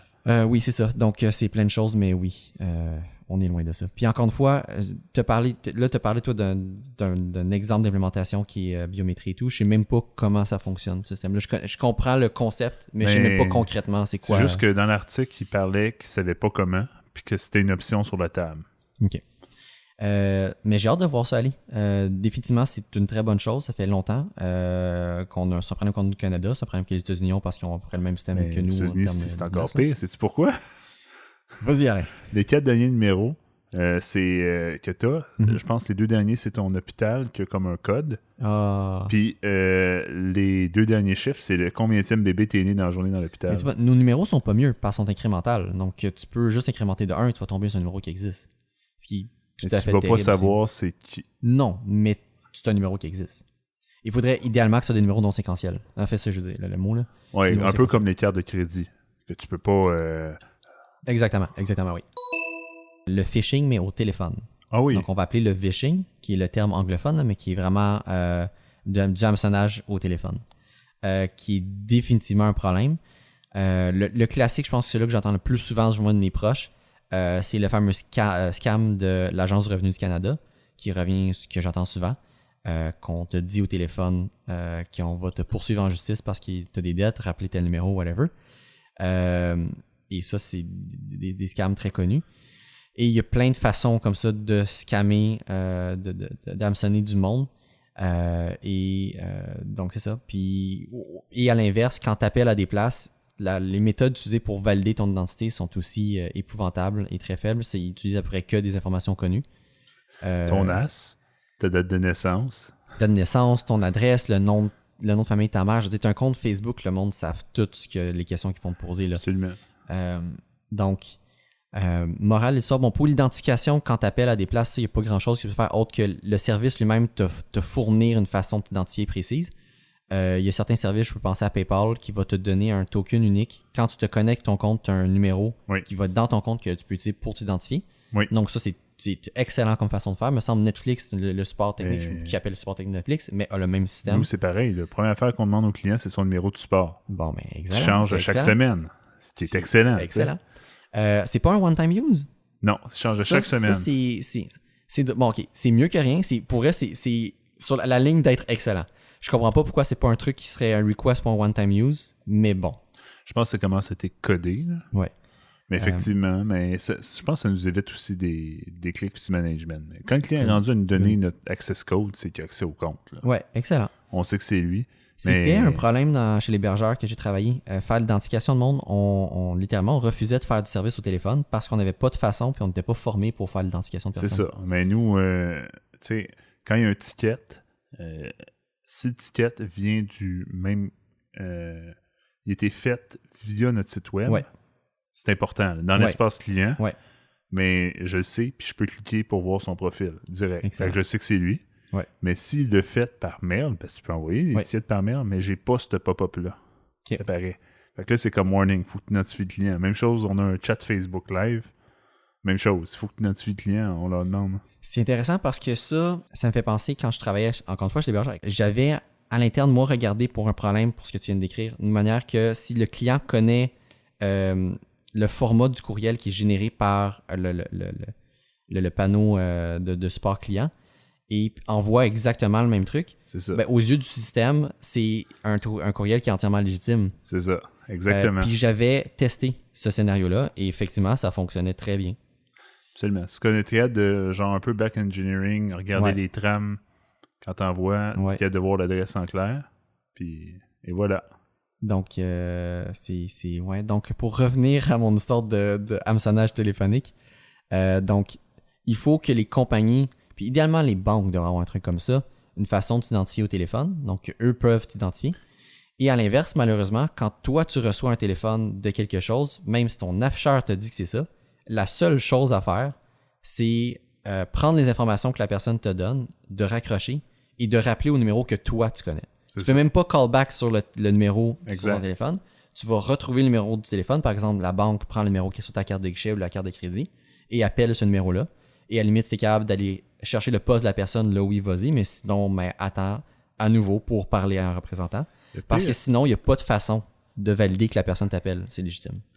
Le pire, c'est que tu me parles de ça, puis Mané Desjardins il m'a déjà appelé. Oui, j'ai eu la même chose moi aussi. Je suis comme, what? J'y repense, tu sais, j'ai répondu, je savais que c'était légitime parce qu'elle m'a sorti des informations que seulement Desjardins pouvait savoir. Ouais. Mais j'aurais dû rappeler Colin. Oui. Faut faire attention là-dessus. Je veux dire, techniquement, c'est possible de répondre, et tant que toi, tu n'as pas fourni d'informations, c'est pas un problème. À partir du moment qu'eux te posent des questions, par exemple, qu'ils t'appellent, ils te disent « Ah, mais avant de pouvoir accéder, mettons, on te dit ta carte t'est fraudée, whatever, avant d'accéder à ton compte, j'ai besoin de confirmer ton identité. » Ben, à partir de ce moment-là, tu ne réponds pas. C'est warning, là. Tu dis que tu vas rappeler, et tu raccroches, et tu rappelles. Parce que tu ne veux pas donner d'informations. Parce que sinon, ça serait un exemple parfait d'un cas d'hameçonnage, que tu donnes des informations pour qu'eux puissent t'identifier. C'est exactement ce que quelqu'un qui voudrait te frauder essaierait de faire. Ouais, exactement. Puis, on a eu une tentative je pense mon deuxième jour de travail accompagné. J'ai un de mes collègues, il s'est fait hameçonner, genre. Ben voyons. Mais vu que là, l'autre client a rappelé, il a fait genre de fuck, j'ai plus accès à mon compte, tu sais. Mais tu sais, c'était juste comme parce qu'il a oublié de checker son code client. C'était une erreur humaine, tu sais. OK. Mais nous, on a vu dans les logs, c'était qu'il y a eu un changement de nom de compte, changement de mot de passe, changement de ci, changement de ça. Je ne sais plus c'était quel système, ça. Encore une fois, je pense en plus, je parle de ça parce que c'était... puis pourquoi je prépare cette conférence-là à ma job? Parce que c'est quelque chose qui est courant, mais aussi parce que j'avais vu une conférence là-dessus au dernier NordSec de 2019. Et je me trompe pas, je sais pas si c'est un scénario qui était discuté là-dedans ou je l'ai entendu ailleurs, mais dans ton cas, il faudrait que le système empêche d'accéder à la fiche du client tant que toi, tu n'as pas rentré le numéro. Oui. Et cette façon-là pourrait justement empêcher de pouvoir bypass. Tu dois mettre en place ce système-là, non seulement que toi, tu dois le valider, mais que tu peux rien faire tant que tu n'as pas fait cette validation-là. Mais tu sais, comme pour travailler avec le système, ça serait très difficile à mettre en place parce que c'est le même système qu'on utilise pour nous-mêmes aller checker nos services. Ouais, c'est ça. Que c'est difficile, mais tu comprends ce que je veux dire. Oui, absolument. Donc oui. Mais merci les logs. On a pu voir qu'il y avait raison des deux parce que puis là en plus la balle c'est fait genre jour A, jour B, j'étais encore là. Là l'autre client il essaye de rappeler le fraudeur, puis il était pogné au téléphone avec l'autre, puis là j'entendais juste mon collègue dire mais monsieur appelez la police si vous êtes pas content. Monsieur appelez la police si vous êtes pas content. C'est comme oh my god. OK. Il a fallu qu'on roll back son chance qu'on a c'est ça. Une infra, mais c'est sûr qu'en tant qu'hébergeur web, il faut que tu aies une infra comme ça. Effectivement. Là. Mais on a tout rollback ces sites la journée d'avant. OK. Ah, mon Dieu. Ouais. C'est des aventures. Une petite erreur humaine. Là. Ouais. Puis ça peut être la même chose pour toi, là, ou pour moi. On se fait avoir une fois, puis c'est fini. La morale de l'histoire, mesdames et messieurs, c'est que l'humain, c'est toujours le vecteur le plus faible dans cette équation-là, est toujours la source la plus faillible dans le système. Et rappelez toujours. Oui, exactement. Rappelez. Si on vous appelle pour vous demander des trucs, ben dites que vous allez rappeler. Le Tesla Cybertruck. Oh! Est-ce que tu as vu le Cybertruck? Oui. Donc, au moins, on part à la même place. C'est difficile de le manquer. Donc, mon Dieu, puis le nombre de mimes que j'ai vu là-dessus. Oh mon Dieu. T'as-tu vu le gars qui a mis le modèle dans Golden Eyes? Ah, mais je vois ce que tu veux dire. Non, j'ai probablement pas vu cette... C'est incroyable. Le gars, il a genre hacké la ROM. Ouais. Puis... Oh non, pour vrai. Ok, à ce point-là. Oh mon Dieu. Mais je vois ce que tu veux dire, là. GoldenEye qui est un jeu de tir à la première personne sur le 64. Absolument. Donc ça date de beaucoup. GoldenEye qui vient du film du même nom de James Bond, de la série James Bond. Oui. Donc... D'ailleurs, c'était facile à ajouter dans le... Parce qu'il y a tellement Il y a Pas ouais, de polygone. exactement. Donc, Et ça évidemment, s'ajoute. toutes les mimes au travers de ça sont des mimes à la low poly. Donc, ça veut dire qu'il y a très peu de polygones, très peu de faces qui composent le véhicule. Donc, il n'y a pas de courbe, il n'y a rien. Là. Il est c'est très, incroyable. très droit. T'as-tu vu le vidéo on stage de quand ça est présenté? Non. Donc, t'as pas vu Ellen ou l'autre qui a lancé des trucs sur les vitres, puis les vitres ont cassé alors qu'ils n'étaient pas supposés casser? J'ai entendu parler, Ok, mais j'ai donc pas vu. ça, c'est une des choses qui s'est passée. C'est vraiment... Il y a quelqu'un qui a dû perdre sa job après. Oui, mais il y a plusieurs personnes, du moins ce que le monde disait sur Reddit, s'ils ont vraiment l'impression que ce véhicule-là qui s'est ramassé sur l'estrade avait des vitres démo et pas les vitres de production. Donc, il n'avait pas la protection anti-bris ou whatever. Et donc, qui ont cassé. Qui ont cassé, oui, exactement. Parce qu'ils ont fait le même test avec juste une vitre qui n'était pas attachée au véhicule et l'autre n'avait pas cassé. Mais les deux lancers qu'ils ont fait sur le véhicule même, les vitres ont cassé. Puis quand je dis cassé, ils ont fendu, mais ça n'a pas passé au travers. En fait, là, ma question, ça va être le monde a des réactions très polarisantes en voyant ce véhicule-là. Soit que t'aimes, soit que t'haïs. Donc, Alain, est-ce que t'aimes ou t'haïs le Cybertruck? J'aime pas le Cybertruck. Ah, c'est intéressant. Toi? Puis tu vois, comparativement à tout le monde, je n'ai pas une réaction polarisée du véhicule. Si j'ai à choisir entre les deux, je vais dire j'aime.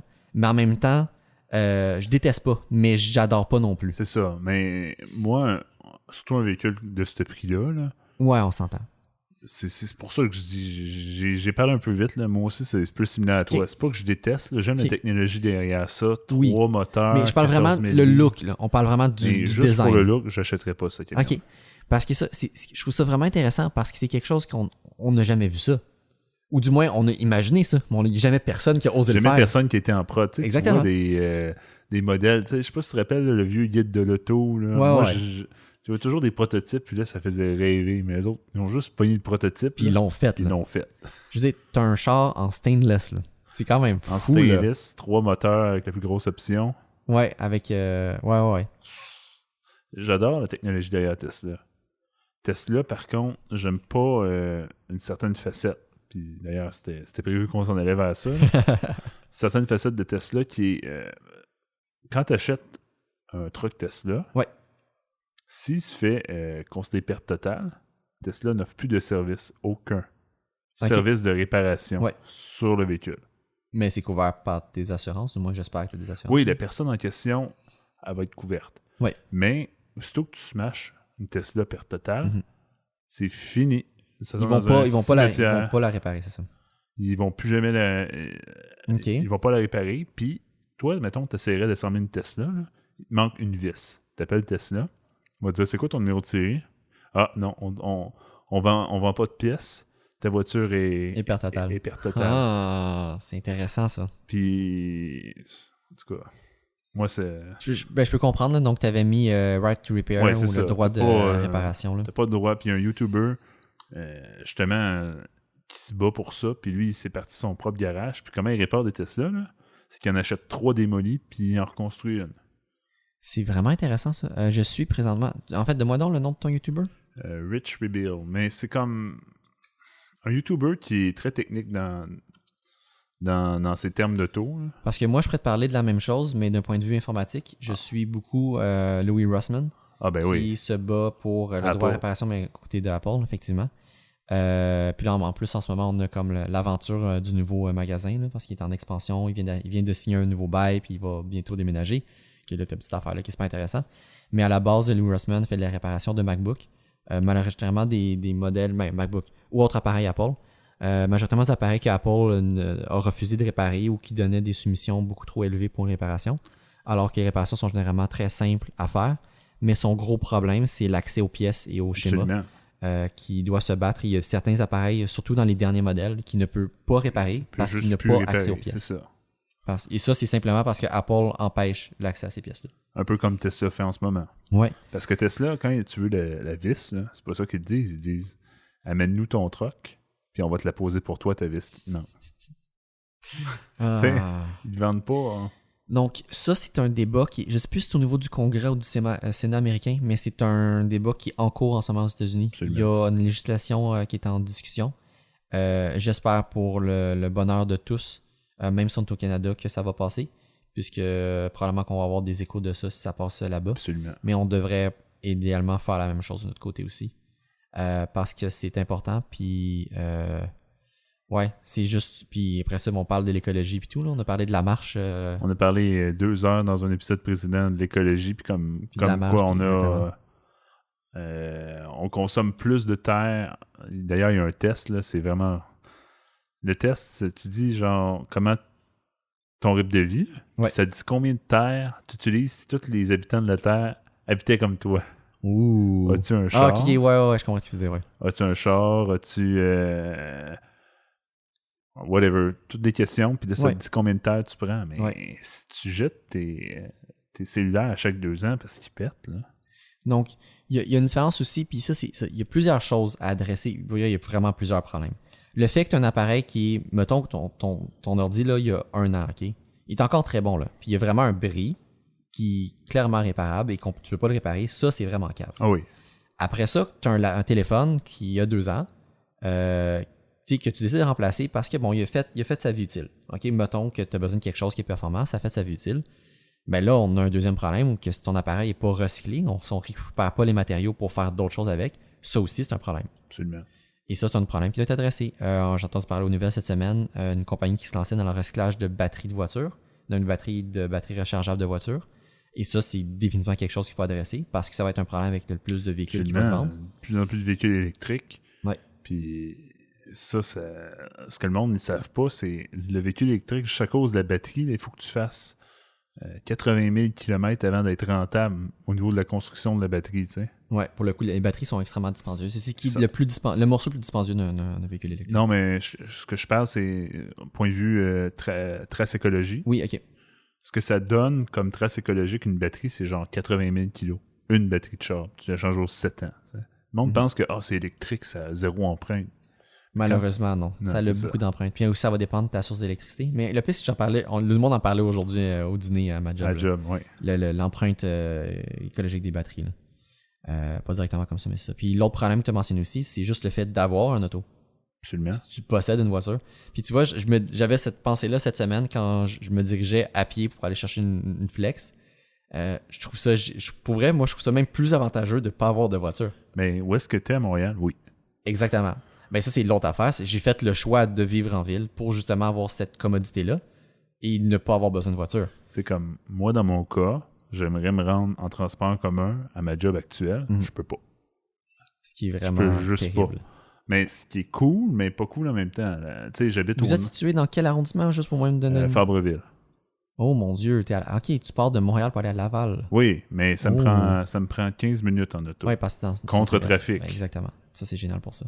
Je peux pas me plaindre. Mais tu vois, moi, dans mon cas, pour le pas de voiture, je trouve ça génial parce que justement, tu sais, c'est juste, je pense, même à Laval, tu as le même problème. J'ai pas le problème du stationnement alternatif. J'ai pas besoin de déplacer mon char de bord de rue quand je m'en sers pas. Absolument. D'un, j'ai pas de parking. Bon, ça, si t'as pas de parking, t'as ce problème-là. Puis après ça, mais j'ai jamais d'entretien à faire. J'ai pas de rendez-vous au garage, changement de pneu, whatever. J'ai pas à m'occuper de ça. Puis ça m'est arrivé une fois que j'ai dû faire le plein de ces voitures-là. Puis la carte de crédit dans le char, faut que tu débarres la carte de crédit entre guillemets, mais ça se fait via l'application, c'est super convivial. Tu fais ton plein, puis tu finis là. Tu n'as même pas besoin de... Puis tu remets la carte dans la voiture, puis c'est tout. Mais je trouve ça tellement le fun comme alternative. Oui. C'est juste, je trouve ça un petit peu pricey. Je sais pas à quel point ça coûte cher faire ça. C'est ça. Si tu es un utilisateur régulier de voiture, comme dans ton cas, mettons, tu vas travailler avec ta voiture et tu n'as pas le choix de faire ça, je crois que ça va être difficile à justifier. Ça va être difficile à rentabiliser, c'est ça.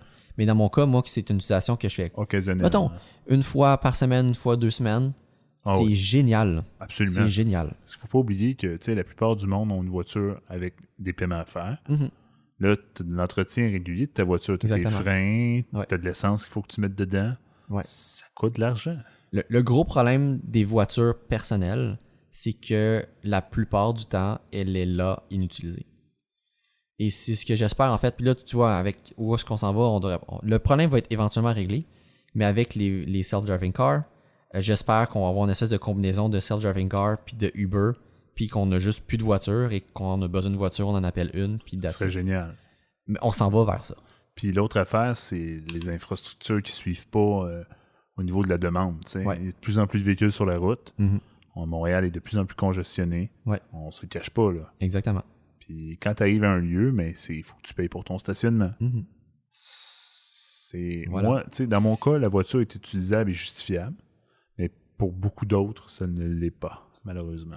Tout à fait d'accord avec toi. Puis c'est des choses qui vont évoluer, mais c'est des problèmes qu'il faut qu'on règle. Puis, tu sais, ça, c'est sans compter le transport en commun qui est pas assez... moi, je trouve, dans mon livre à moi, il n'y a pas assez de financement public sur le transport en commun. On a tellement un retard, un très gros retard dans l'infrastructure, et je trouve ça vraiment, vraiment, vraiment dommage. Ça va prendre des années avant de rattraper un retard qu'on a maintenant. Puis, ben, la direction qu'on s'en va maintenant, on va rattraper un retard qu'on avait. Puis quand ça va être rattrapé, mais on va déjà être en retard anyway. C'est ça. Ça prend des investissements massifs et ce qu'on voit en ce moment est encore insuffisant. Absolument. Tu sais, les lignes de métro, on regarde la ligne. Ouais. Moi, j'habite au nord de l'île. J'embarque à Henri Bourassa ou Sauvé. J'ai plus de place. C'est déjà jam-pack. Ouais. Le problème, c'est ça, c'est on a... Notre réseau en ce moment de transport en commun, un des gros problèmes qu'on a, c'est qu'on n'a pas d'alternative. Absolument. Pour te rendre à une place, dans un monde idéal, pour te rendre à un endroit, il faudrait que tu aies 2-3 chemins différents possibles. Mais... En ce moment, oui, t'en as, mais on parle du double ou du triple en temps. Puis en fait, ça, c'est si t'en as un. Mais bon exemple, c'est Paris. Paris, avec son... Paris utilise des Il y a bien ça l'ARER, mais bref, c'est des trains de banlieue. Des trains de banlieue, mais qui ont des fréquences comme nos métros. Pour se diriger... On est loin, là. Non. C'est comme à chaque 7 minutes, tu as un train qui arrive. Le train t'amène à peu près approximatif où est-ce que tu es. Puis là, tu débarques. Tu peux prendre l'autobus ou le métro en dessous de la terre. Puis tu débarques où est-ce que tu es. C'est fou, là. Puis je sais, je me rappelle très bien de ça. Puis c'est vraiment génial. Moi, j'ai vraiment... Je suis tombé en amour. On a vraiment, vraiment des grosses lacunes en termes de transport. C'est incroyable. On regarde nos trains de banlieue, là. Ouais. Ils sont excellents, mais tu sais, prends un exemple, la ligne de Saint-Jérôme. Oui. Saturée à Saint-Jérôme.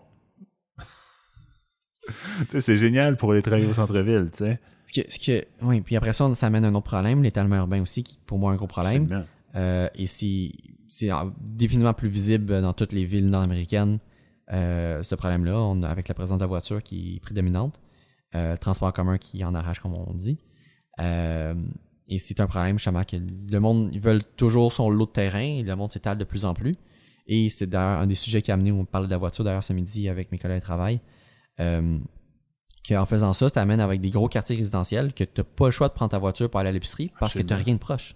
Absolument. Moi, où que j'habite, j'ai accès même à plus qu'un dépanneur, j'ai plus qu'une épicerie à proximité. À moins de 10 minutes, j'ai à peu près tous les services. J'ai plein de restos, j'ai plein de bars à pied, là. Ouais, à moins de 10 minutes, j'ai à peu près tout ce que j'ai de besoin à pied. Puis toi, tu as choisi cette option-là, puis j'aurais choisi la même chose. Mais tu sais, il y a du monde, tu sais, je prends comme exemple ma blonde. Ma blonde, elle veut avoir une maison. Tu sais, le classique, tu sais. Ouais. Je suis comme, ouais, mais, tu sais. C'est ça. Est-ce que ça justifie l'heure que je vais passer dans la voiture pour me rendre au travail? Moi, non. On a juste une vie. Faut pas la passer dans le transport, là. C'est un sujet d'ailleurs que je pourrais te raconter, ce que j'appelle l'optimisation du transport, là. Une des choses que j'essaie en tout temps, là, peu importe ce que je fais ou que je m'en vais, c'est de minimiser au maximum le temps que ça me prend. C'est un pléonasme, mon affaire, là. Mais de diminuer au maximum ton temps de transport. En choisissant l'option la plus efficace en tout temps. Exactement. Et d'optimiser le déplacement lui-même. Fait que si t'avais, mettons, aller chercher de quoi à l'épicerie, mais tu le fais en même temps. L'exemple que je vais donner, c'est par exemple le métro. Le plus je pensais à ça, je l'ai parlé, j'ai pas mes trucs en tête, je vais peut-être faire une erreur dans ce que je voulais dire. Mais c'est comme quelques règles à respecter pour éviter des pertes de temps puis d'optimiser ton déplacement lui-même en métro. Attends, est-ce que tu vas rentrer dans la bonne porte? Ouais, j'arrive à ça. Ok. Il y a plusieurs règles à suivre. Première règle à suivre. Faut que tu saches où tu t'en vas. Si tu sais pas ce que tu fais, puis faut que tu t'arrêtes pour penser dans quelle direction tu prends, quel bord tu vas ou whatever. Mais là, tu viens de perdre du temps. Donc, évidemment, c'est quelque chose que je n'ai pas comme problème parce que je connais la ville, je connais le métro, j'ai pas ce problème-là. Mais c'est la première chose à savoir, c'est où est-ce que tu t'en vas. Transit, Google Maps sont des très bonnes alternatives, très bonnes solutions, même pas d'alternatives, très bonnes solutions pour te dire où tu dois t'en aller. Mais tu es rendu dans le métro, faut que tu saches, rappelle-toi d'avance c'est quelle direction que tu prends. Puis trompe-toi pas. C'est surtout ça, c'est surtout trompe-toi pas. Deuxième règle, Alain, manque pas le métro. Si tu entends le métro, tu cours et tu prends le métro parce que tu veux pas le manquer. C'est d'autant plus important quand tu as des transferts, d'autant plus important quand tu es soir fin de semaine. Tu ne veux pas manquer le métro. Absolument. Malgré que le soir, maintenant, ils ont vraiment rattrapé... ils ont une très bonne offre de service le soir, la semaine maintenant. Là. Oui, c'est plus ce que c'était. C'est là. plus ce que c'était. C'est vraiment très cool. Le problème maintenant, ce qui reste, c'est la fin de semaine encore. Puis là, souvent, le métro, il y a du monde. Là. Ah oui, mais la fin de semaine. Il passe aux 8 minutes, puis c'est long. Là. Il passe aux 8 minutes, puis le métro est plein. Ouais. On se rappelle qu'en France, le RER, il passe aux 7 minutes. Donc, après que tu aies respecté ces 2 règles-là, Alain, la 3e règle, c'est effectivement choisir la bonne porte. Si, mettons que tu n'es pas sur le point de manquer le métro, donc tu n'as pas couru pour le prendre, et donc tu as le temps, tu arrives sur le quai, il n'y a pas de métro, tu marches vers... tu te places à l'endroit que tu veux sortir. C'est tellement stupide, mais tu veux sortir, tu veux être le premier à emprunter l'escalier pour sortir de la station, tu veux pas être ralenti par du monde qui avance pas vite, tu veux pas avoir à marcher la distance vers l'escalier, donc tu veux marcher d'avance cette distance-là, et sortir à la bonne place. Est-ce que prendre le métro pour toi, c'est une forme de course? Je le vois, ben quasiment. J'aimerais ça le faire comme challenge, puis j'ai déjà vu des trucs par rapport à ça. Pas directement, mais j'essaie, comme je dis, de limiter au maximum. C'est ce que ça fait comme résultat, c'est que tu optimises toujours ton temps. Ouais. Donc, par exemple, un déplacement que je fais souvent maintenant, comme je dis, j'emprunte la ligne bleue, j'embarque souvent à Castelnau pour aller prendre la ligne orange ensuite. La semaine, la distance de marche à peu près 10 minutes, si tu le fais à pied, qui est très court, mais à partir du moment que tu es la semaine, la ligne bleue passe souvent pour que ça vaille la peine. Donc, c'est me placer exactement au bon endroit que chez Argentalon je dois sortir, puis rendu à Jeton, place aux bonnes places, où est-ce que l'endroit où je me dirige. La marche est tellement longue, je trouve, dans l'exemple, la ligne bleue à Jean Talon, selon la direction que tu prends pour la ligne orange, mettons que tu fais un transfert, c'est les 2 extrémités du quai. Absolument. Donc, il faut que tu saches exactement quel bord que tu veux t'en aller pour te placer du bon bord, être vis-à-vis la bonne porte, et donc sortir vis-à-vis le bon escalier. Absolument. Puis encore une fois, je dis, faut pas que tu brises la règle, faut pas que tu te trompes. Faut pas que tu te trompes de bord. Si tu te trompes de bord, là, tu viens de perdre possiblement le temps que tu vas marcher pour te rendre en ligne orange, et donc perdre un métro, et donc là, tu viens de... Un 30 secondes vient de te faire perdre 2 minutes, vient de perdre 10 minutes. Absolument. Et ça, je le voyais souvent quand j'habitais encore à Laval chez mes parents, ou que je manquais le métro, quelque chose... mettons, je manquais un feu de circulation avant de me rendre au métro, que, mettons, je décide de pas courir. J'arrive au métro, je manque le métro. Puis là, j'ai manqué le métro, je manque l'autobus.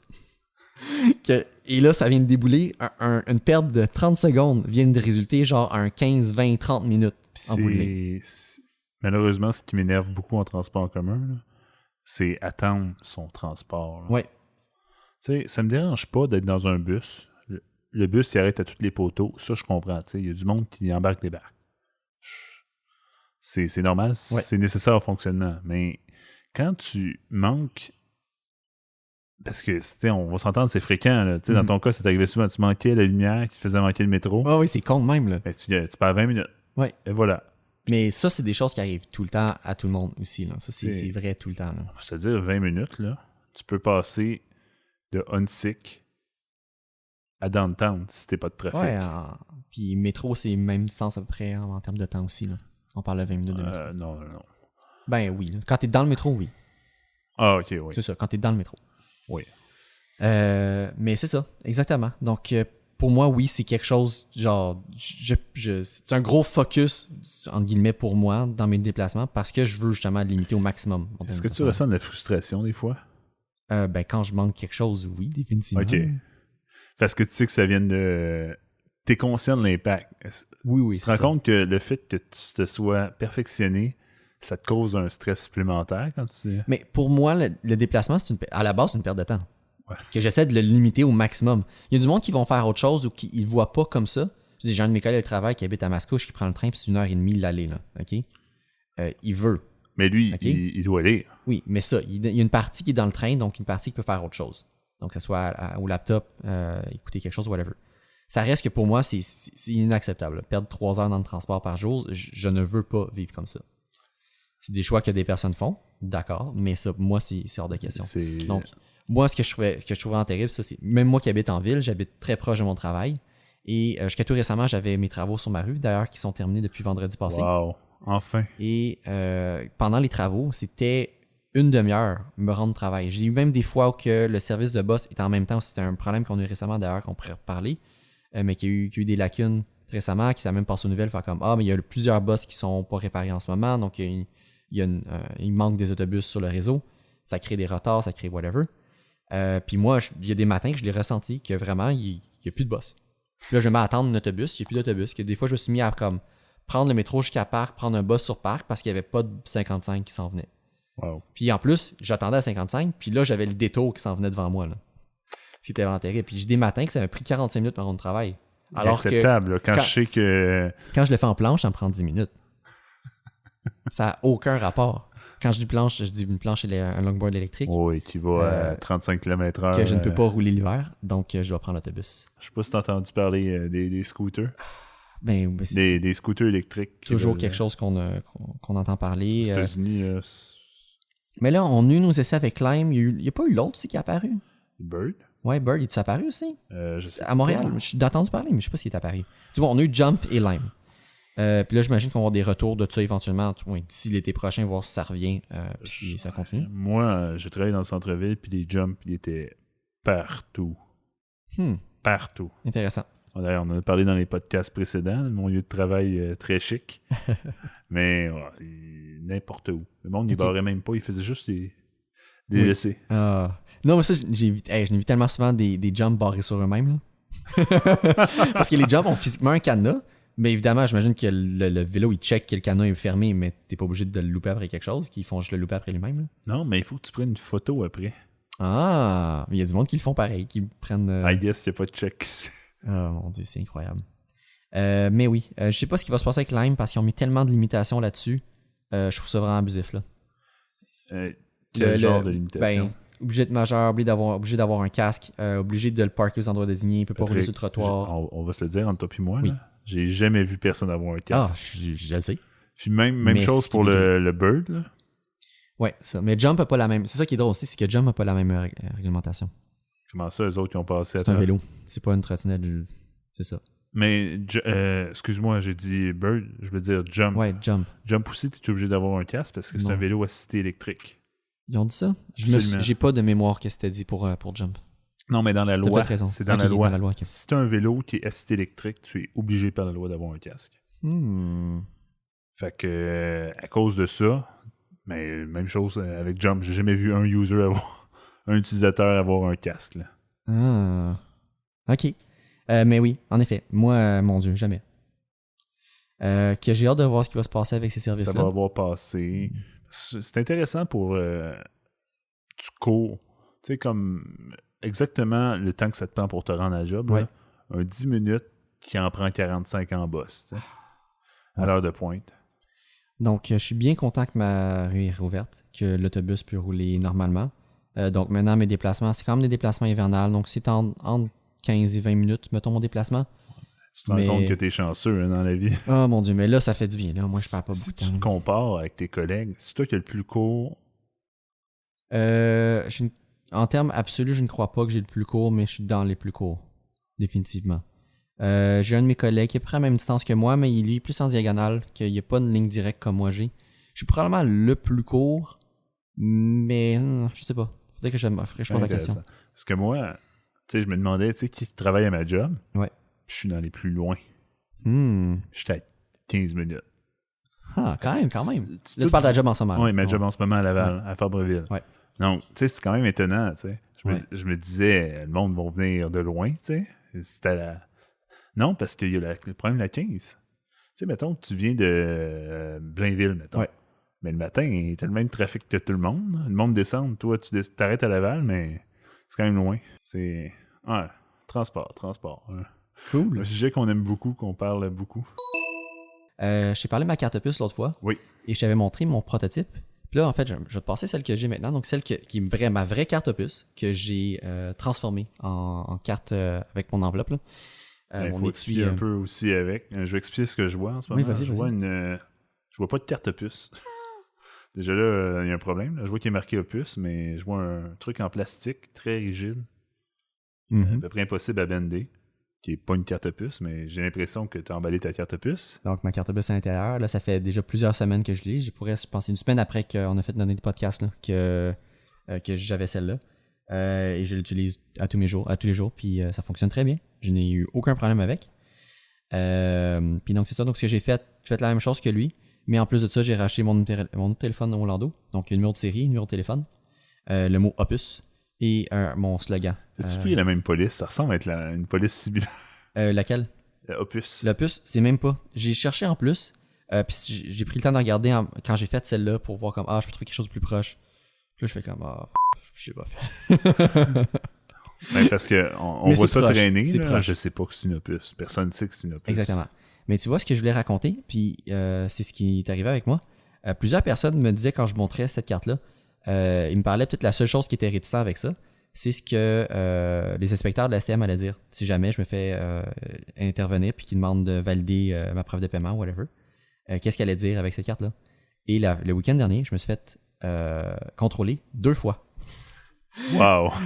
Puis ça faisait un bon genre 5-8 ans là, que je m'étais pas fait checker. Puis c'est quelque chose qui arrive très très rarement. La dernière fois, moi, c'était à Square Victoria. Mais en fin de semaine, samedi soir et dimanche soir dernier, je me suis fait contrôler à une fois chaque. C'est-tu bien tard, les heures?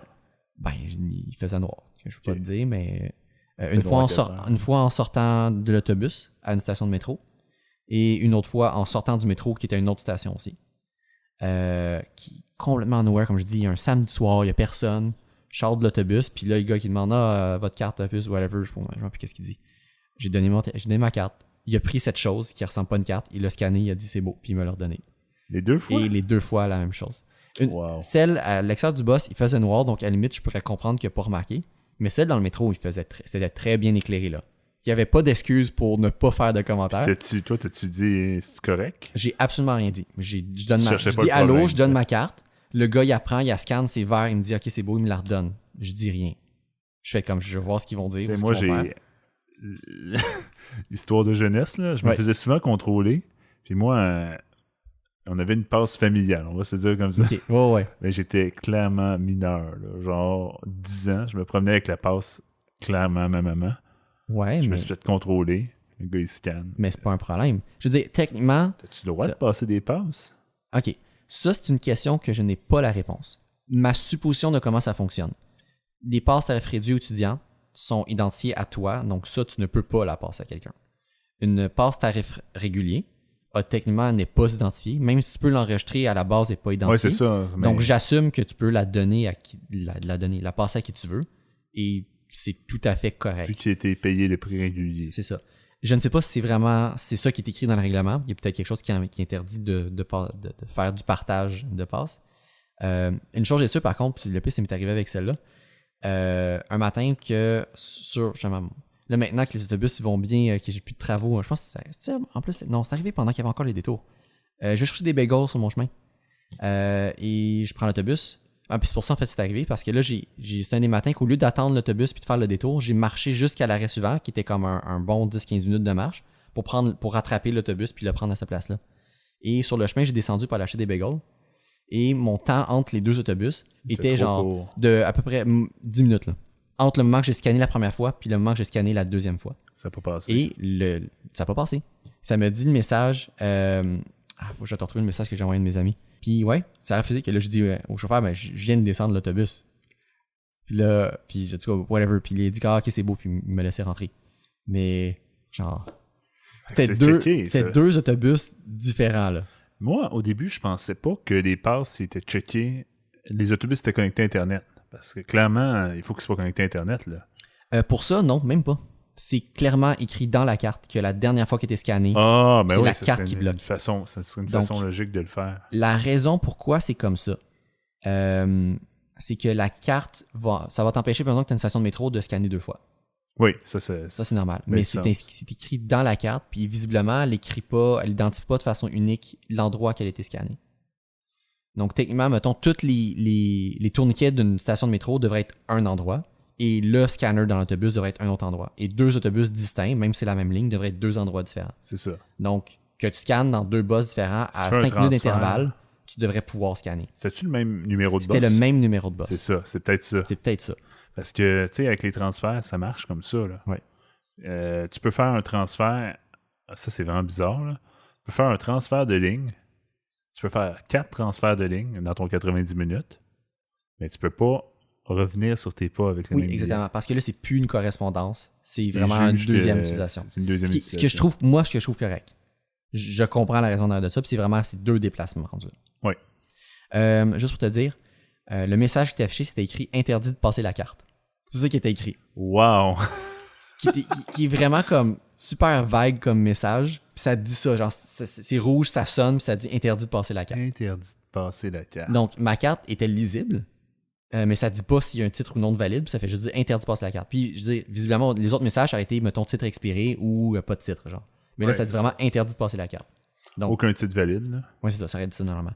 Donc dans ce cas-ci, c'est vraiment le système. Mais je trouve bien, honnêtement, Opus ça fait longtemps là que ça existe là. Oui, avant les cartes de crédit à puce. Oui. mais non, tu parles. Moi je pense que oui. Mais non, je suis pas mal sûr que les cartes de crédit à puce existaient. On s'en a. Je parle pas du sans contact, là.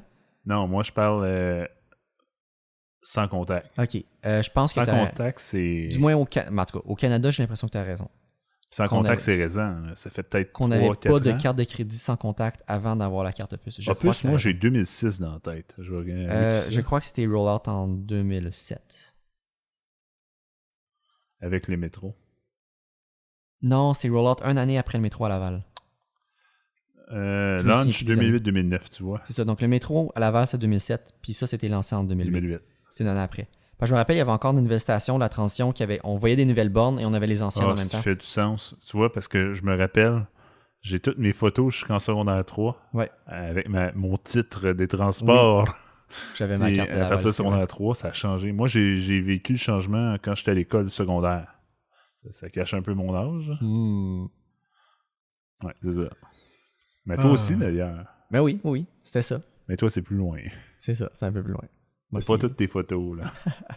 En fait... Je les ai peut-être quelque part en plus, ces trucs-là. Aïe. Donc voilà, c'est ça mon histoire de carte puce. T'enverras un lien pour que les utilisateurs puissent voir. C'est vraiment intéressant. Oui, c'est vrai. Je vais écrire photo. Photo de la carte puce. C'est très cool. Puis là, l'autre question, c'est est-ce que je pourrais vendre ça comme service? Donc, d'avoir des cartes comme ça, même personnalisées avec écrit ce que tu veux dessus. Ce serait possible, mais c'est quand même fastidieux comme processus. Parce que je peux pas, en tout cas de la manière qu'elle est faite, il n'y a pas de fente pour insérer la carte, c'est inséré à l'impression. Que je peux pas t'envoyer l'étui. Il faudrait que je fabrique quelque chose de différent pour que tu puisses insérer toi-même la carte. Sinon, il faut que tu apportes ta carte ou que tu envoies ta carte pour que je puisse l'insérer, l'imprime. Mais là, ça, c'est comme long. C'est ça, c'est long et c'est plus compliqué. Mais au niveau de coût, on parle de combien? Moi, j'ai aucune idée des coûts d'impression. C'est ça. Ce que nous, ça nous coûte versus ce que ça coûte. En termes de filament, je pense que c'est genre 30 sous. Qu'est-ce que ça coûte, là? C'est absolument rien. Okay. Mais évidemment, c'est sûr que ça te prend l'équipement, ça te prend l'entretien. Normalement, ce que j'ai vu sur le marché, c'est entre 8 ou 10 fois le coût du filament, ce qui va être vendu comme le service avec l'impression, le reste. Okay. Donc, tu pourrais vendre ça genre 2 ou 3 $, mettons, là, comme truc. Juste, ça implique que le gars, il faut... Qui viennent. Puis il peut plus les recharger. Si c'est un gars qui recharge en lisant la classe. C'est drôle, plusieurs personnes m'ont dit ça comme commentaire. Moi, quand j'avais ma carte avec étui, puis je faisais ma recharge à la main avant, là, tu mettais avec l'étui? J'étais trop paresseux pour enlever l'étui, et nous, la carte est toujours pognée dedans, que je la mettais en diagonale dans le lecteur, puis ça marche. Là. Diagonale dans le lecteur. Mais tu sais, comme t'as un truc qui est fait vraiment pour comme l'insérer vertical. Ouais. Puis là, c'est un étui, ça rentre pas. Que tu rentres comme en diagonale, comme de même. Comme le truc, comme ça, tu le rentres de même, et tu le rentres de même. Puis, ça marche? Ben, tu tiens avec ton pouce, là. Tu fais juste le tenir comme ça. Sinon, on va tomber. Tu le tiens de même, ça va marcher. C'est sans contact. Oui, je comprends, mais il me semble que je trusterais pas ça pour transférer mon paiement. Tu te fuck un peu pendant qu'il transfère. Ça m'est arrivé une fois que je l'ai enlevé trop vite, mais je pense que c'est juste... Puis même... Il y a un système de protection. Pas parce qu'elle est tombée, whatever, c'est juste que je pense que j'ai mal lu, je regardais pas, puis j'ai juste enlevé trop vite. Ce qui est arrivé, c'est ma transaction bancaire a passé, mais il n'avait pas réussi à écrire sur la carte. Puis la machine l'a détecté, elle a dit la carte, le titre a pas pu être transféré ou quelque chose comme ça. C'est n'importe qui pourrait, dans le fond, à n'importe quel moment. Tu sais. Que ça m'a imprimé, le papier qui est imprimé était écrit dessus, qu'il a fallu que je me rende à un service à la clientèle pour qu'il puisse me transférer le titre. Mais props aux programmeurs qui ont pensé à ça. Ben, c'est des use cases qui ont été testés. C'est très content. Effectivement, il n'y a rien qui t'empêche d'enlever la carte à tout moment. Là. Ouais. Dans nos systèmes, c'est pas, tu sais, comme en Europe, quand tu rentres, je crois, la carte a disparaît dans la machine. Ouais. Puis elle te ressort, écrite. Mm-hmm. Nous, on n'a pas ça. Ouais. Donc, intéressant. Ouais. Et ces machines-là, ils ont tellement dû coûter cher à développer. Là. C'est custom-made pour nous. Pas sûr que je veux Combien de millions? Oh, pas sûr que je veux ça. Aïe. Combien de millions leur système de GPS vraiment pas bon, là? Ah, de la STM? Je sais, je l'ai toujours dit ça. Ils ont voulu développer quelque chose in-house. Ça a coûté clairement plus cher que de prendre une solution qui était juste sur le marché que, mettons, que la STL a choisi. Et ça fonctionne pas bien. Ouais. C'est terrible. C'est juste vraiment terrible. On a eu le système des années après. Ça a coûté plus cher et c'est pas bon. Mais des fois... Il s'améliore, mais quand ça roll out, en tout cas, c'était pas bon. Au moins ça c'est l'avantage de le faire in-house, c'est que tu peux l'augmenter autant d'argent que tu mets dedans. Plus tu mets d'argent dedans, plus tu... Tandis que t'es pas lié avec un programmeur, tu sais, un fournisseur. Mais pour vrai, le système de la STL, je vais rien approcher. Là. Ça a toujours bien fonctionné. Ben, toujours. Mais c'est-à-dire que je trouve pas que c'est... Je trouve que les refreshs sont slow un peu. OK. Je sais pas si tu fais ce que je veux dire. Oh ouais, mais je comprends ce que tu veux dire. Mais là, maintenant, je vis juste la STM, que je me souviens plus trop de la STL. Mais de mémoire, ça fonctionnait quand même très bien. Ouais, non, j'étais tellement fier avec mon vieux Sony avec 1 gig d'internet. Je regardais sur le site de STM puis je le voyais arriver. STL.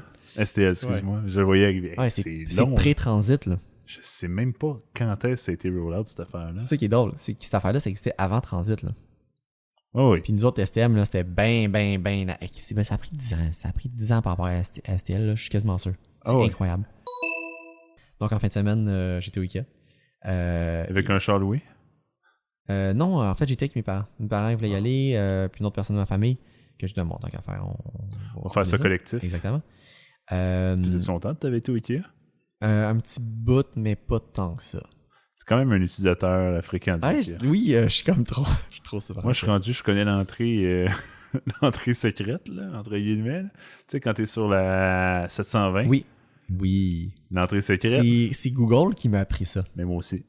Et, puis en fait, ça m'a pris 2 tentatives parce que je la manquais tout le temps avant. Dépendamment de l'heure... Ouais, faut que tu le saches. Dépendamment de l'heure de la journée, du moins si t'arrives pas le matin tôt, c'est généralement le moyen pour rentrer au Ikea, c'est d'aller par l'arrière. Oui. Par le côté / arrière. Te parker dans le côté surélevé puis de marcher jusque-là. C'est la meilleure façon de rentrer au Ikea. Absolument. Puis moi, je me parque toujours de toute façon plus proche de la sortie que l'entrée. Effectivement. C'est l'autre. Optimisation. Optimisation. Tu veux pas avoir traîné ton carrosse sur 2 km dans le stationnement, là, pendant qu'il y a plein de chars qui essaient de sortir. Donc, tu veux l'avoir le plus proche de la sortie possible. Absolument. Donc, quand je suis entré au Ikea, on était accueillis par un Père Noël et ses lutins. OK. Puis je parle grandeur nature, là, du monde déguisé tout. C'était drôle. C'est ça que j'ai à dire. Tu prendre le déjeuner au Ikea avec le café qui coûte rien parce que t'arrives avant 9h. Fun fact comme ça. Je savais même pas. Si tu as ta carte à Ikea Family, qui te coûte rien, mais bref, c'est juste une carte de fidélisation. Mais ça te donne, tu peux aller chercher un café gratuitement à n'importe quelle heure de la journée avec ça. Puis ça donne accès à des spéciaux. N'importe quelle heure de la journée? Ouais. Tu vas dans la cafétéria, tu prends un café avec ta carte. Fais-le. Moi mon trip au Ikea, c'est je vais déjeuner. Je vais prendre mon déjeuner. Je vais pas prendre mon café en mangeant, mais genre, je vais prendre de l'eau, whatever. Mais en me levant, en apportant mon café, je vais aller prendre un café et je vais me promener dans le showroom avec mon café. Moi aussi, je fais tout le temps ça. Ben, tabarouette. Non. Alain, sauf que je payais pour mon café. On est fait pour aller magasiner. Sauf que moi, d'habitude, j'arrive un petit peu plus tard, mais là, c'est sûr, ces temps-ci, mon horaire est après changé à cause du travail, là, mais règle générale, j'arrive plus tard. Je manque toujours le déjeuner. Mais Ok, t'arrives vraiment tard. C'est ça. Moi, en fait, je dis 2 choses. Il y a deux utilisations, ou du moins 2 raisons pourquoi tu vas te rendre au Ikea. Première, c'est parce que tu veux magasiner, regarder. Donc, tu n'es pas sûr de ce que tu veux, donc tu veux prendre du temps. Si tu veux faire ça, vas-y à l'ouverture. Vas-y pas après, c'est le cancer. Ah non, mais moi, avec ma blonde, ce qu'on fait, c'est qu'on y va des jours de semaine. Ah, mais oui, mais t'es étudiant. Tu peux te permettre de faire ça. C'est ça, exact. Profite-en pendant 50 ans. Oui, non, il va la semaine. On adore l'IKEA la semaine en journée. Ouais. C'est une belle expérience, c'est tranquille. Donc moi... on s'est tous les deux dit un plus jamais à la fin de semaine. Ouais, c'est ça. Mais ça, donc moi qui est travailleur, temps plein, avec un horaire régulier, donc le meilleur truc que je donne, si tu veux magasiner, tu vas la fin de semaine à l'ouverture. Puis IKEA, la fin de semaine ouvre à 9, mais les portes ouvrent à 8h30. Donc tu vas déjeuner pendant cette demi-heure-là, puis à 9h, là, tu peux rentrer dans le reste du magasin. Wow. Donc ça, c'est le truc. Puis là, ben, t'es d'un premier. Qu'entre autres, mettons que tu veux refaire ta cuisine, puis aller au département cuisine, puis pas attendre, ben, tu vas être sur le bord de l'entrée au deuxième, là, mais il y a une petite corde là, qui vont te tirer après. Tu vas être là, puis tu veux faire ton petit jogging jusqu'à la cuisine avant tout le monde pour pas attendre. Je l'ai fait une fois d'ailleurs quand j'ai fait mon îlot chez nous. Optimisation de temps. Exactement, Toujours. pas perdre de temps, qu'elle fait ça le matin. Donc, première utilisation, c'est magasiner. Deuxième, c'est que tu veux acheter quelque chose, tu sais exactement ce que tu veux. Ah, ça, c'est Puis classique. tu veux rentrer, sortir. Tu veux une lac. OK, ben, mettons, là, que tu sais exactement ce que tu veux. Si tu sais que c'est dans l'entrepôt, ben, tu rentres par la sortie, oui. puis tu vas directement acheter ce que tu as besoin. Absolument, il y a des Si portes pour c'est ça. dans le magasin, dans le reste du magasin, mais comme dans Dans le store. le store, mais comme au premier, au rez-de-chaussée, là, tu rentres par l'entrée normale, mais tu prends tout de suite le shortcut pour aller dans le Ouais, magasin. exact. Puis tu vas acheter ce que tu veux, tu prends tous les raccourcis, tu vas à la sortie, tu sors. D'ailleurs, mon record, on parlait de temps, d'ailleurs, j'ai clairement la facture quelque part en plus. Mon record de ouverture, 9 heures, que je rentre par la sortie pour aller chercher quelque chose, puis ressortir, c'était moins de 5 minutes. Avec Wow. une boîte là, dans l'entrepôt. Dans l'entrepôt. Ouais. Que j'étais tout seul en plus, il fallu que j'aille jusqu'au début de l'entrepôt, chercher le chariot, revenir à l'affaire, prendre le truc, le draguer dessus, aller à la caisse, payer, sortir. Moins de 5 minutes. Ça, c'est le record à battre. Pour vrai, il faudrait que je retrouve la facture. Si je la retrouve, je te donnerai le temps exact. Le time est vraiment drôle. Puis on va essayer de trouver temps à battre. Des fois, ça peut être compliqué, tu sais, quand t'as 3 boîtes, Ouais, mais ça. ils sont à 3 endroits C'était complètement quand même une différents. grosse boîte. Mais je pourrais te montrer, là, c'est je me trompe pas, c'est l'armoire qu'on a, qui nous sert de garde-manger dans la cuisine au studio. Je dis que c'était quand même pesant, là. Non, mais ce que je veux dire, c'est que t'as 3 objets, puis des fois, tes 3 objets sont pas rapport. Là. Tu peux perdre genre 20 minutes à marcher.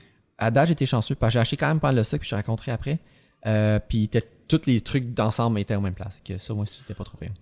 Non, mais moi, je parle quand tu changes d'objet, genre. Objet A, Ouais. l'armoire. Là, Ah, tu vas ok. à l'objet B. Dans l'entrepôt, oui, Là, ça. il faut que tu marches, là. Ah ouais, ben l'entrepôt, il est gros, là. Qui est gros, oui. C'est ça que je veux dire. Ok, oui, je comprends ce que tu veux dire. Ouais, En effet. évidemment qu'ils mettent les objets de la même place. Généralement, ils sont ensemble, mais ça arrive des fois qu'ils sont un peu éloignés parce Ou que. sont éloignés, mais c'est à moins de 30 secondes Ouais, de marche. généralement, c'est dans la même rangée au moins. Puis oui, en effet. C'est quand même Ça, optimisé. c'est quand ils reuse le même objet. Ils aiment ça faire ça, genre. Oui, oui. Comme les mêmes patchs utilisés C'est ça, ailleurs ou d'autres exact. affaires. Oui, ça arrive. C'est fait pour ça. C'est ça qui pour ça. l'intelligence exact. en arrière de ça. Merci, Ikea. Exactement. Donc, j'avais 2 raisons pour me rendre au Ikea. En fait, la première, vraiment comme mon besoin urgent, c'était mon tapis de plastique mettre mes bottes, pas que ça aille sur mon tapis normal, qui est pas imperméable d'ailleurs, que c'est quand même stupide d'ailleurs que j'ai acheté ça. Là. Que ça me prend vraiment le rack à bottes qui va accumuler l'eau. Que c'était mon besoin urgent. J'ai comme 2-3 petites affaires cuisine à acheter. Puis le reste parce que je veux recevoir du monde chez moi temps des fêtes, mais aussi après, recevoir des amis, whatever, pour souper. Prends des couverts. Entre autres, mais surtout, j'ai pas de table à manger. Puis j'ai pas de place non plus, là, mais j'ai pas de table à manger pour donc de salle à dîner chez nous. Et ce que je voulais, c'est acheter un mobilier que je pouvais facilement démonter puis ranger à mon locker. Donc j'ai magasiné rapidement sur Internet, j'avais 2 choix de table, 2 choix de chaises que je voulais regarder.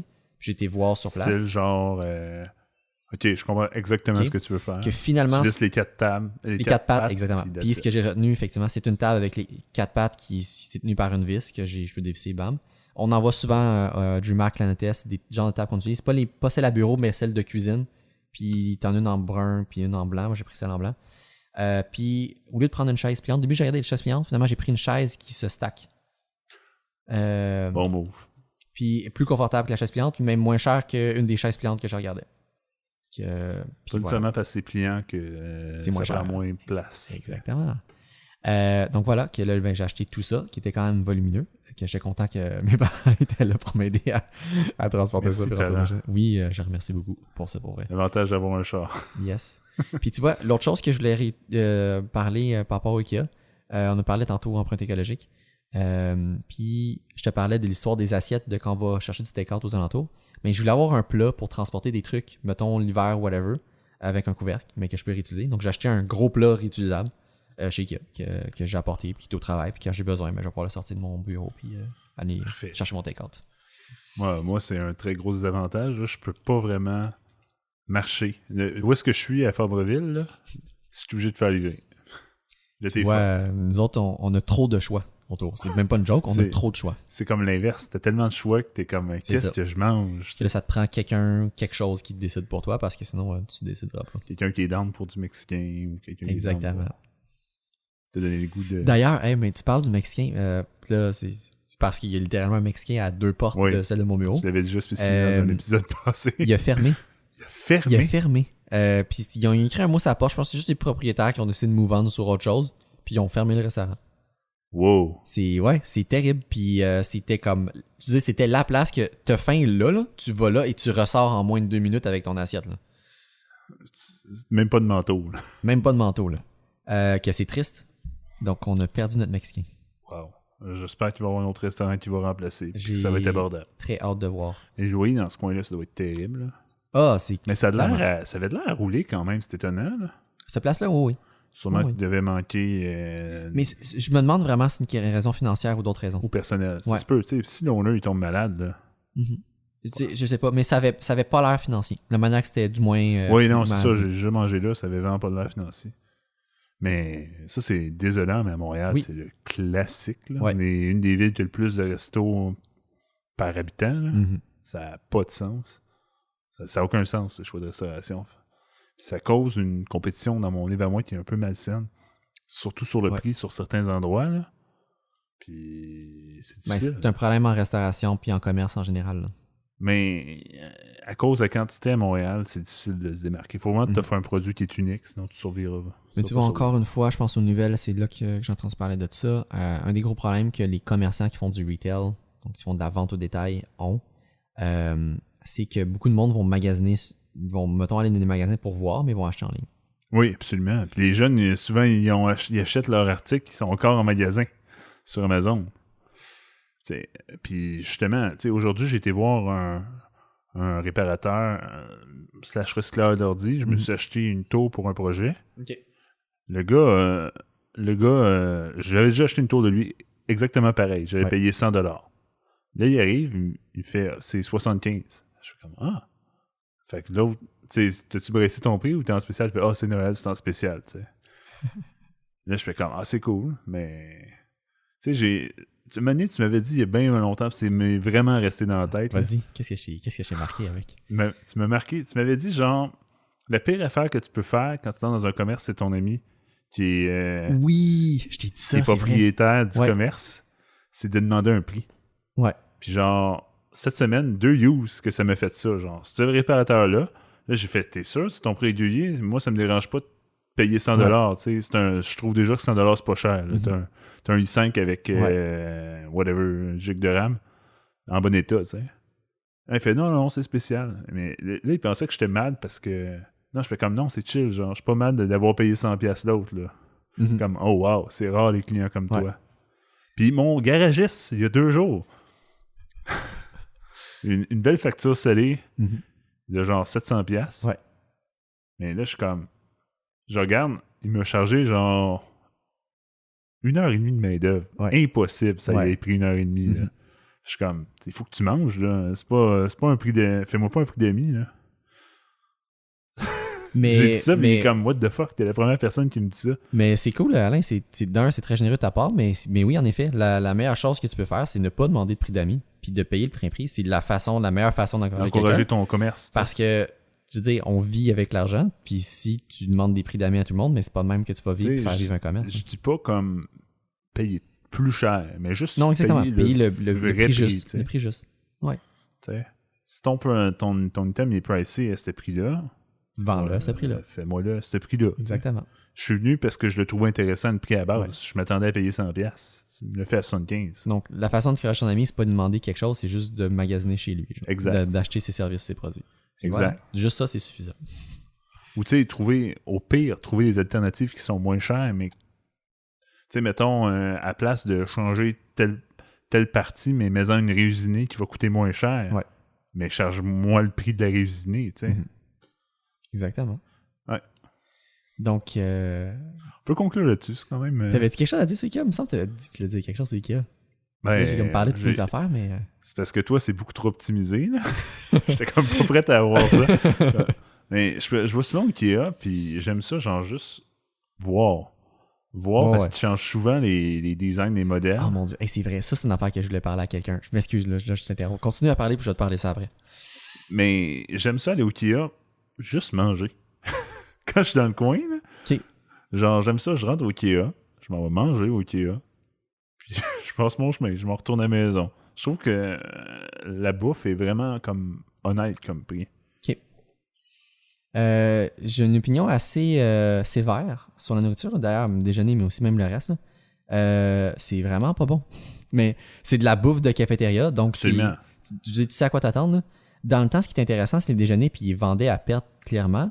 ou du moins, genre, beaucoup de profit, sans là. faire aucun profit. Les assiettes étaient 1$ l'assiette. Puis on Wow. parle des assiettes de déjeuner, c'était œufs brouillés, patates frites, mais comme en cubes, patates risolées, whatever, tu vois comment tu dis ça. Puis 2 saucisses. Puis c'était vendu 1$. Non, c'est à perte, ça. Puis j'en achetais, quand j'allais là, j'en prenais 2. C'était comme, c'était pas cher, t'en prends 2. Mais je veux dire, c'est pas parce que c'est bon. Là. Non, c'est pas... moi, j'ai été élevé dans une cuisine, d'ailleurs, désolé maman, là, une cuisine qui était pas très... modeste, là, si tu veux dire ça. Très modeste, on va se le dire. Fait que moi, mes attentes niveau nourriture sont très bas. Genre. OK. J'ai pas vraiment de bottom. Là. Ouais. Fait que moi, Ikea, je trouve ça parfait. Là. OK. Moi qui me décris... en tout cas, mettons par moment comme foodie, genre vraiment que je vais à des bonnes places, tout. Genre, c'est comme... Ça fait aucun sens que je vais déjeuner chez Ikea, OK? C'est plus dans ce sens-là. J'irai pas là exprès. C'est pas à ce point-là. Non, mais c'est ça. Passer dans le coin, surtout quand je suis dans l'ouest de la ville, là, on a fait ça l'autre jour. Que l'assiette que je t'ai décrit est passée de 1$ à 2,50$. Et vient maintenant avec 2 tranches de tomates et un pain qui est comme beurré, mais cuit au four. En tout cas, c'est comme bizarre. C'est pas bon, là. Dans le CIVAP, oui. Monsieur qui est dans une cuisine qui connaît les... Oui, non, mais ce qu'il faut comprendre au Ikea, là, leur cuisine, là, on est en centaines de milliers de dollars. Là. Ils sont équipés, là, ça n'a aucun sens. Et ils font de la bouffe de cafétéria avec ça. Oui, mais c'est des équipements qui sont faits pour faire un peu de Oui, la on bouffe de s'entend. C'est pour du cafétéria. volume. C'est pour du volume. Du volume, exact. Tu mets dans le CIVAP, ton œuf, tu mets tes patates dans le CIVAP, puis sort 1h30 parfaite. Mais parfaite niveau cafétéria. C'est ça. Ce qui est dommage au niveau de la bouffe, première chose, je vais parler juste du déjeuner. Je ne parlerai même pas des boulettes que j'ai mangées récemment qui m'ont d'ailleurs déçu aussi. J'en fais des maisons qui sont 100 fois meilleures que ça. C'est quand même incroyable. Le déjeuner, il n'y a aucun assaisonnement. Il n'y a rien assaisonné. Donc, il n'y a pas de sel, pas de poivre sur absolument rien. Les saucisses sont très, très sèches aussi, là, en termes de goût. Mais ouais, il n'y a aucun assaisonnement. Là, évidemment, il n'y a pas de sel, poivre, c'est table, c'est des petits sachets. Que là, tu vas en prendre une coupe. Puis là, évidemment, il y a plus de sel dans le sel que de poivre. Qu'il faut que tu prennes 2-3 poivres, puis juste un sel qu'il faut que tu fasses attention pour pas trop en mettre. Puis t'as pas le choix d'en mettre parce que sinon, c'est épouvantable. Mais tu veux que je te raconte d'une tranche de vie 2 secondes? Là? Vas-y, je t'écoute. Moi, quand j'étais jeune, je mangeais des œufs pas assaisonnés. OK. Fait que je suis habitué à ça. C'est pour ça que je dis Ikea, ça me dérange pas, là. C'est que moi, l'assaisonnement, mes amis, d'ailleurs, ils se moquaient de moi, là. C'est que mon sel, il est jamais dans la poivre, dans la selière. Là, t'essayais de mettre du sel, puis ça marchait pas. Dieu. Puis je trouvais ça toujours drôle avec les nouveaux amis de leur faire mettre du sel, tu sais. Alain, maintenant que j'ai un set pour une salle à dîner chez nous, là, va falloir que je t'invite chez nous. Que je t'invite à souper. J'ai fait ça avec une couple de mes amis. Il va falloir que je t'invite à souper. Puis, Mais moi, ça a changé. Justement, à cause de ma situation. Là, je suis chez mes parents, puis ma blonde est foodies, puis elle fait de la bouffe. Bon. Fait que j'ai du sel. C'est vrai, tu me parlais de tes émissions, des animés que tu regardais de bouffe. Là. Bon, mais voilà. Donc, mais oui, je t'inviterai chez nous. Mais pas vrai, sérieusement, il va falloir que je t'invite chez nous. Puis, on ira manger ça. Goûter la bonne bouffe. Mais oui, excuse. Puis là, j'ai encore coupé sur Ikea. Mais t'avais-tu des choses à rajouter? Mais je pense que c'était pas mal ça, là. Qu'est-ce que moi, je voulais dire? T'as-tu vu les nouvelles chambres à coucher qu'ils ont faites? Oui, laquelle tu parles? Ben, tout le département. Là, je parle en général, le département de chambres à coucher qui ont entièrement refait. Absolument. C'est magnifique. Moi aussi. Pour vrai, là, je trouve ça tellement beau. Puis là, je suis retourné justement dimanche, je suis passé devant. Puis là, j'ai remarqué même qu'à chacune des chambres, ils ont racheté une fiche qui décrit le scénario de la chambre. Exact. Et c'est malade. C'est tellement moi, j'adore bon. ça, là. Oui, c'est ça. Absolument. Tu passes devant, tu vois genre... Puis t'as tous des trucs différents, là. Jack est un artiste. Oui, c'est ça. Un artiste pas né. Il aime lire les livres, tu sais. Écoute, dans ceux que je me rappelle, t'avais le gars qui aime ça, justement, s'arranger la barbe, qui aime justement chambre et salle de bain style barbier. T'as ceux zen détente, là, avec ceux qui sont peut-être un solarium. T'as l'ado. T'as je sais pas si c'est ado, c'est combien de personnes, genre étudiante vlogger, quelque chose comme ça qui était écrit. Ah oui. Un qui est comme ça. T'as le couple de femmes avec un enfant aussi, donc on a des différentes variétés, différentes champs d'origine aussi, puis il y a cette variété de tout ça, là, et c'est vraiment bon, là. Puis même du côté enfant, t'as aussi d'autres qui ont des scénarios derrière aussi, là. C'est super. Ils ont vraiment créé plein d'ambiances différentes, et c'est vraiment beau. C'est super beau, c'est écœurant. Mais j'adore ça. J'invite le monde à aller au Ikea s'ils n'ont pas été depuis 10 ans. Pour vrai, la première fois que j'ai vu ce nouveau département-là, quand ils l'ont ouvert, là, J'ai passé legit une demi-heure dedans, genre checker Mais tous les trucs. moi Puis c'est aussi. vraiment beau, là. Moi aussi. Puis en plus, ça met en valeur tous leurs produits. Ah, définitivement. C'est tout fait écœurant. avec du Ikea. Là. Ça veut dire qu'il y a un designer qui a designé le produit, Ouais. puis un autre qui l'a inclus dans son décor. Ouais. C'est spécial fou. d'être designer Ikea. Tu sais, il faut que tu te dises, C'est un bon point, ça, oui. t'es obligé de travailler avec du matériel qu'Ikea font. Mhm. Ou qu'ils doivent créer pour que ça Pour que ça matche avec le reste. son Ouais. décor. Ouais. Une belle contrainte. Tu vois, il y a une chose que je vais racheter parce que c'est une affaire que une de mes tantes qui m'a souvent dit, et ça existe toujours pas. On voit souvent ça dans les salles scénarios, là. Donc, c'est une chambre à coucher, une cuisine, un salon, whatever. Ils vont mettre un cadre qui est une fausse fenêtre. Oui. Avec une avec photo de des rideaux, dehors, là. whatever, puis ils vont mettre des rideaux devant, whatever. Mais tu sais, c'est comme rétro-éclairé. As-tu vu la... Oui, fini. Puis, est-ce qu'elle me dit tout le temps, pourquoi ils vendent pas ça comme produit? Elle dit, j'achèterais ça. Moi, j'ai une place que j'ai comme un truc en dedans, whatever, puis j'ai pas de dehors, je mettrais ce tableau-là. Puis ça aurait l'air d'une fenêtre. Impossible. Ouais, c'est vrai, j'ai pas pensé Puis, à ça. Pour vrai, ils devraient le vendre. Parce que moi, là, ce que je dis aux autres, ce que tu devrais faire, c'est acheter un écran plat de bonne qualité. Puis là, tu pourrais à la fois avoir ça, mettons, en stand-by, tu aurais comme une vue de dehors, mais comme real-time, tu pourrais avoir comme jour, nuit, whatever. Puis tu peux t'en servir comme TV. Hey, on a une idée de produit. Sauf Hey. qu'on le dit à tout le monde, il est trop tard.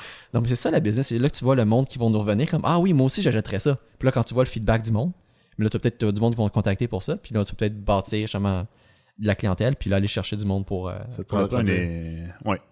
Parce qu'on parle, le produit en tant que tel, c'est pas la télé, mais plus le software. Ouais, Mais c'est ça. ce qui fait des images de qualité supérieure Il faut t'apogner des qui bons s'intègrent photographes, avec, puis- mettons, coucher de soleil local. Mais tu sais, ça va me faire penser beaucoup au background de macOS depuis, pas la dernière version, mais la version avant ça. Je sais pas si tu as déjà vu.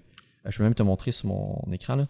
C'est comme un background, ça, là, mais qui change au fil de la journée. de la journée. Ok, Que c'est pas la des même images que t'as chose. mis, ça. Non, c'est ça. Ça, c'est le background par défaut. Je touche même pas à ça. Que c'est le fond d'écran par défaut qui change avec l'heure de la journée. Puis tu vois vraiment ouais. l'ombre qui change de côté. Puis là, ça vient nuit comme ça le soir. Ah, c'est dommage cool. Donc, imagine la même chose, mais comme de landscape de Montréal que tu pourrais mettre sur Ou landscape de n'importe quoi. de n'importe tu sais. où. Tu pourrais être dans peux- la ville que tu veux. Là. Tu peux faire la ville que tu veux ou